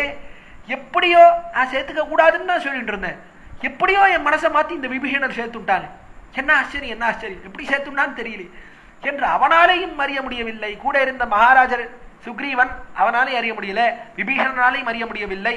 இப்படி ஆசிரிதர்களாலேயே அறிய முடியாதபடி அவனாக பெரியவனாக இருக்கிறான். உற்றமுடையாய் பெரியாய் உலகினில் தோற்றமாய் நின்றான். இதற்கு மேலே உலகத்திலே தோன்றும்படியாக நின்றான், பிரசித்தமாகும்படியாக நின்றான். எது பிரசித்தமாயிற்றுன்னா பெருமான் ஆஷ்ரித பக்ஷபாதி.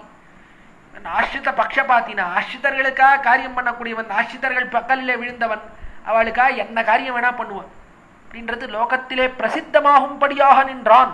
எல்லாரும் சொல்றான். மொத்த பேரும் சிசுபாலனா ஆஷ்ரித பக்ஷபாதி திட்டுறான். ஆஷ்ரித பக்ஷபாத்தினா பாண்டவர்களுக்காக காரியம் பண்ணக்கூடியவன்றான் சிசுபால். துரியோதனன் அவன் திட்டுறான், ஆஷ்ரித பக்ஷபாத்தின்றான். வந்தார் உதங்கர் அப்படின்னு முனிவர் இருந்தார். வந்தார் கண்ணன். ஒரு நாள் மகாபாரத யுத்தம் எல்லாம் முடிஞ்சுடுது. மகாபாரத யுத்தம் எல்லாம் முடிஞ்சு ஒரு நாள் ஒரு குலத்திலே மாத்தியானிகம் பண்ண வேண்டும் நினைத்தான் கண்ணன். அப்ப அந்த குலத்துக்கு வந்தார் உதங்கன்ற முனிவர். கண்ணனை பார்த்து கேட்டார், பா கண்ணா, ரொம்ப நாள எனக்கு நடந்த ஒரு கேள்வி கேட்கணும்னு ஆசையா இருக்கு, இப்ப கேட்கட்டுமா அப்படின்னார் கண்ணனை பார்த்து. அவர் தெரிவித்தார் உதங்கர். அதுக்கு கண்ணன் சொன்னான், அதுக்கு என்ன உதங்கரை கேளு அப்படின்னு. உதங்கர் கேட்டார், பா ஒரு சந்தேகம், நீ நினைத்திருந்தால் இந்த மகாபாரத யுத்தத்தை தவிர்த்திருக்க முடியுமா முடியாதா கேட்டார் உதங்கர். கேட்ட உடனே கண்ணன் சொன்னான், ஷோ உதங்கரே, நானும் அதுக்குதான் எவ்வளவோ கஷ்டப்பட்டேன், தூது நடந்து 5 ஊர் கூடுறா துரியோதனா, போருண்டா, யுத்தமே வேண்டாண்டான்னு எவ்வளவோ மன்னாடினேன் அவங்கிட்ட. கொடுக்க மாட்டேன்ட்டான், யுத்தம் வந்துடுத்து, என்ன பண்றது, நான் ஒரே அடிச்சுன்னு செத்துட்டாங்க, என்ன பண்றது அப்படின்னு நான் கண்ணன். தங்கர் சொன்னார், இல்ல கண்ணா, கேட்கிற கேள்வியை சரியா கவனி. நீ நினைத்திருந்தால் மகாபாரத யுத்தத்தை தடுத்து இருக்க முடியுமா முடியாதா அப்படின்னு. உடனே கண்ணன் சொன்னான், ஓய் நான் சொல்ற பதில் உனக்கு புரியலன்னு நினைக்கிறேன், நானும் அதே தான் சொல்றேன், ரொம்ப கஷ்டப்பட்டேன், எப்படியாவது தடுத்து விடலான்னு பார்த்தேன், ஆனா முடியலையே, வந்து விடுத்தே யுத்தம், என்ன பண்றது அப்படின்னு.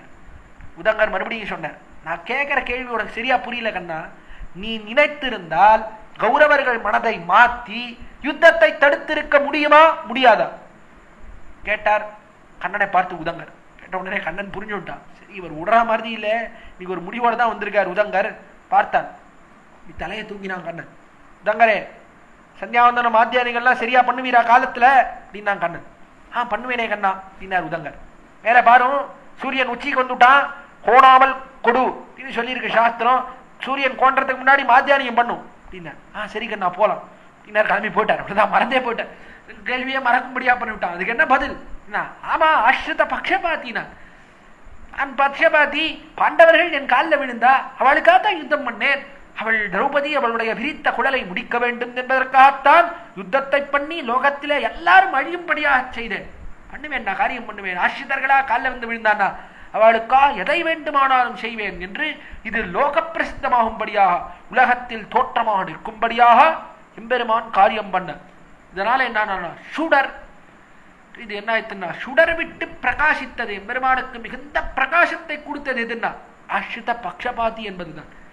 எல்லாரும் இதைத்தான் கொண்டாடினார்கள். என்ன அற்புதம், என்ன அற்புதம்னு கொண்டாடும்படியாக அல்லவா இருந்தது. நீர்மையில் நூத்துவல்வியா ஐவர் கருள் செய்து நின்று பாருமல்கு சேனைய வித்த பரஞ்சுடர் என்கிறார் சுவாமி நம்மாழ்வர். நீர்மையில் நூத்துவல்வியா, 100 பேர் முடியும்படியாக பாண்டவர்களுக்காக யுத்தம் செய்தா பரஞ்சுடர், அறப்பெரிய சுடராக இருக்கிறான் கண்ணன். என்ன ஒளி, என்ன ஒளி, சுடர் விட்டு பிரகாசிக்கிறான். என்ன பிரகாசித்தது நீனார். அற்புதமா பாசுரம் பாடினார் திருமங்கையாழ்வார். முன்னோரு தூது வானரத்தின் வாயில் மொழிந்து அரக்கன் மண்ணூர் தன்னை வாழியினால் மாள முனிந்து அவனே பின்னோரு தூது ஆதிமன்னர்க்காகி பெருநிலத்தார் இன்னார் தூதன நின்னான் எவ்வுள் கிடந்தானே. அற்புதமான பாசுரம். இன்னார் தூதன் ஆதிமன்னர்க்காகி பெருநிலத்தார், ஆதிமன்னர் இந்த பாண்டவர்களுக்காக தூது நடந்தானே, நாய்த்தொழில் செய்தார். அதனால என்னன்னா அற்புதமான பேர் ஏற்பட்டது. என்ன பேர்? பாண்டவதூதன். பாண்டவதூதன்ற பேர் இருக்கே, அதுதான் அவனுக்கு சுடர். அவனுக்கு சுடர் விட்டா போல இருந்தது. இவ்வளவு காலம் எல்லா அவதாரங்களும் பண்ணது இது காரணம். இந்த பேரை சம்பாதிக்கணும். அடியார்களுக்காக என்ன காரியம் வேண்டுமானாலும் செய்வான் என்கிற பேரை சம்பாதிக்க வேண்டும்ன்றதுக்காகத்தான் எல்லா காரியமும் பண்ணா. கடைசியில பேர் கிடைச்சு கொடுத்து பாண்டவதூதன். இன்னைக்கும் போனா திருப்பாடகம் திவதேசத்துல காஞ்சிபுரத்துல பெருசா உட்கார்ந்து இருக்கான் பாண்டவதூதன், பெரிய சிறுமேன். போனா அப்படி அர்ச்சகர் சுவாமி அப்படி கையை அப்படி தூக்கிதான் சேவை சாதிப்பேன். ஒரு சேவிக்கணும்னா அப்படி கையை மட்டும் தான் தூக்குவார். நான் தலையை தூக்க முடியாது, தலையை தூக்கினா கழுத்து சுளுக்கிடும். இவ்வளவு பெருசு உட்கார்ந்துருக்கார் பெருமாள், பெருசா எழுதிருக்கார். அப்படி குனிஞ்சு அப்படி தலையை தூக்கி தான் சேவிக்கணும். அப்படி பெருசா வீட்டிருக்கிறார் அவ்விடத்துல. பாண்டவதூதன் என்கிற பேர் அது பிரசித்தமாயிற்று. எல்லாரும் கொண்டாடினார்கள். இன்னார் தூதன் என நின்றான்.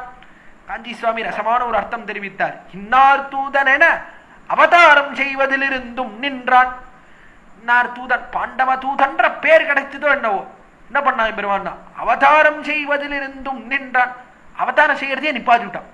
போறோம்னா இந்த பேருக்காகத்தான் இவ்வளவு அவதாரம் பண்ணோம், இனிமே ஒரு அவதாரம் வேண்டாம் அப்படின்னு நிறுத்தி விட்டான். கல்கி வருதே சுவாமி, இன்னும் அது வரபோது பார்த்துக்கலாம், எப்போ வருதோ பார்த்துக்கலாம். அவ்வளவுதானே, அவதாரம் பண்ணல இல்லையோ கிருஷ்ணாவதாரத்துக்கு பிற்பாடு.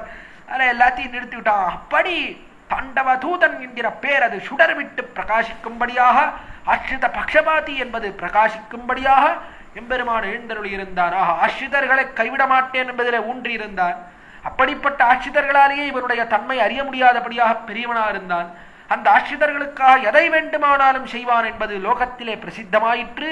அதுவே இவனுக்கு பிரகாசமாக வந்து முடிந்தது. பாண்டவதூதன் என்கிற சுடரை உடையவனாக இருந்தார். அப்படிப்பட்ட சுடரே இவ்வளவு குணங்களும் இப்போ வியர்த்தமாயிடும் போல இருக்கு.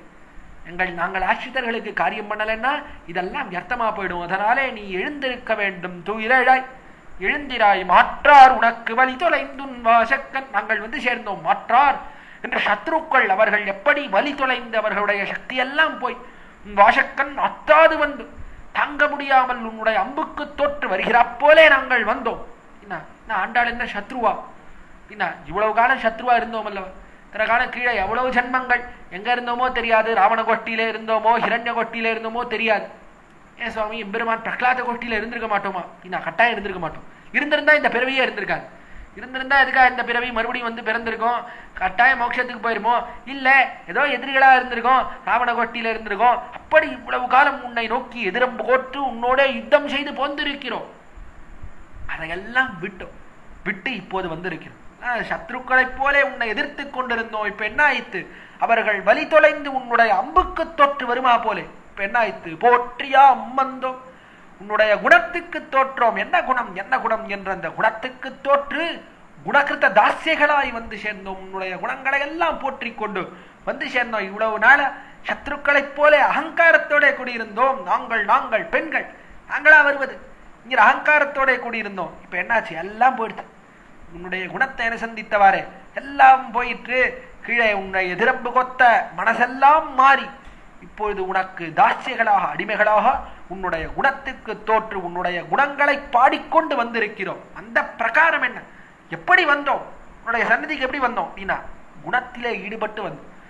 ஏதோ தவறி போய் வரல, குணத்திலே ஈடுபட்டு எதிரம்பு கொற்பதற்காக வரவில்லை. எதிரம்பு கொத்த காலங்களெல்லாம் மாறி உன்னுடைய குணங்களை அனுபவித்துக் கொண்டு இவ்விடத்திலே வந்து சேர்ந்திருக்கிறோம். புகழ்ந்து வந்தோம், உன்னுடைய குணங்களை புகழ்ந்து பாடிக்கொண்டு வந்தோம் என்று தெரிவிக்கக்கூடிய அற்புதமான பாசுரம்.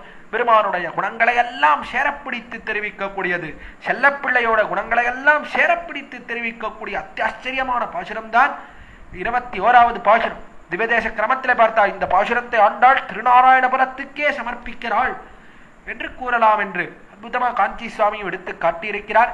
அப்படிப்பட்ட பாசுரத்தை இன்றைய தினம் உடைய ஸ்ரீமத் வேதமார்க்க பிரதிஷ்டாபனாச்சாரி உபயவேதாந்த பிரவர்த்தகாச்சாரியராய் பரமஹம்ச பரிவ்ராஜகாச்சாரியராய் எழுந்தருளியிருக்கும் யதுகிரி யதிராஜ நாராயண ராமானுஜ ஜிஎஸ் சுவாமி அவருடைய திருமுன்பே உபன்யசிக்கும்படியான ஒரு பெரிய பாக்கியம் ஏற்பட்டது.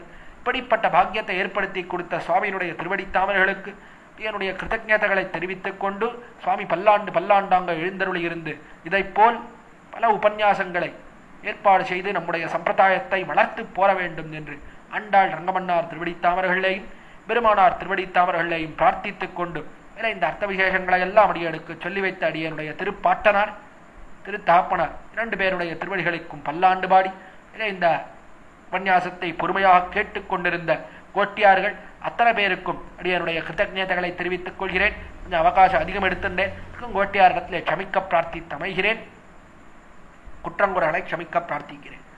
ஏத்தகலங்கள் எதிர் பொங்கி மீதளிப்பா மாத்தாதே பால் சொரியும் வள்ளல் பெரும் பசுக்கள் ஆத்த படைத்தான் மகனே அறிவுராய் ஊத்தமுடையாய் பெரியாய் உலகினில் தோற்றமாய் நின்ன சுடரே துயிலழாய் மாத்தார் உனக்கு வலி தொலைந்துன் வாசற்கண் ஆத்தாது வந்துன் அடிபணியுமா போலே போத்தியாம் வந்தோம் புகழ்ந்து ஏலோர் எம்பாவாய். ஆண்டாள் திருவடிகளே சரணம். எம்பெருமானார் திருவடிகளே சரணம். ஜீயர் திருவடிகளே சரணம். திருவாடிப்பூரத்து சகத்துதித்தாள் வாழியே திருப்பாம 30 செப்பினாள் வாழியே பெரியாழ்வார் பெற்றெடுத்த பெண்பிள்ள வாழியே பெரும்போதோர் மாமுனிக்கு பின்னானாள் வாழியே 143 உடைத்தாள் வாழியே எரரங்கற்கே கண்ணி முகந்தளித்தாள் வாழியே மறுவாரும் திருமல்லி வளநாடி வாழியே வன்புதுவனகற்கோதை மலர்ப்பதங்கள் வாழியே.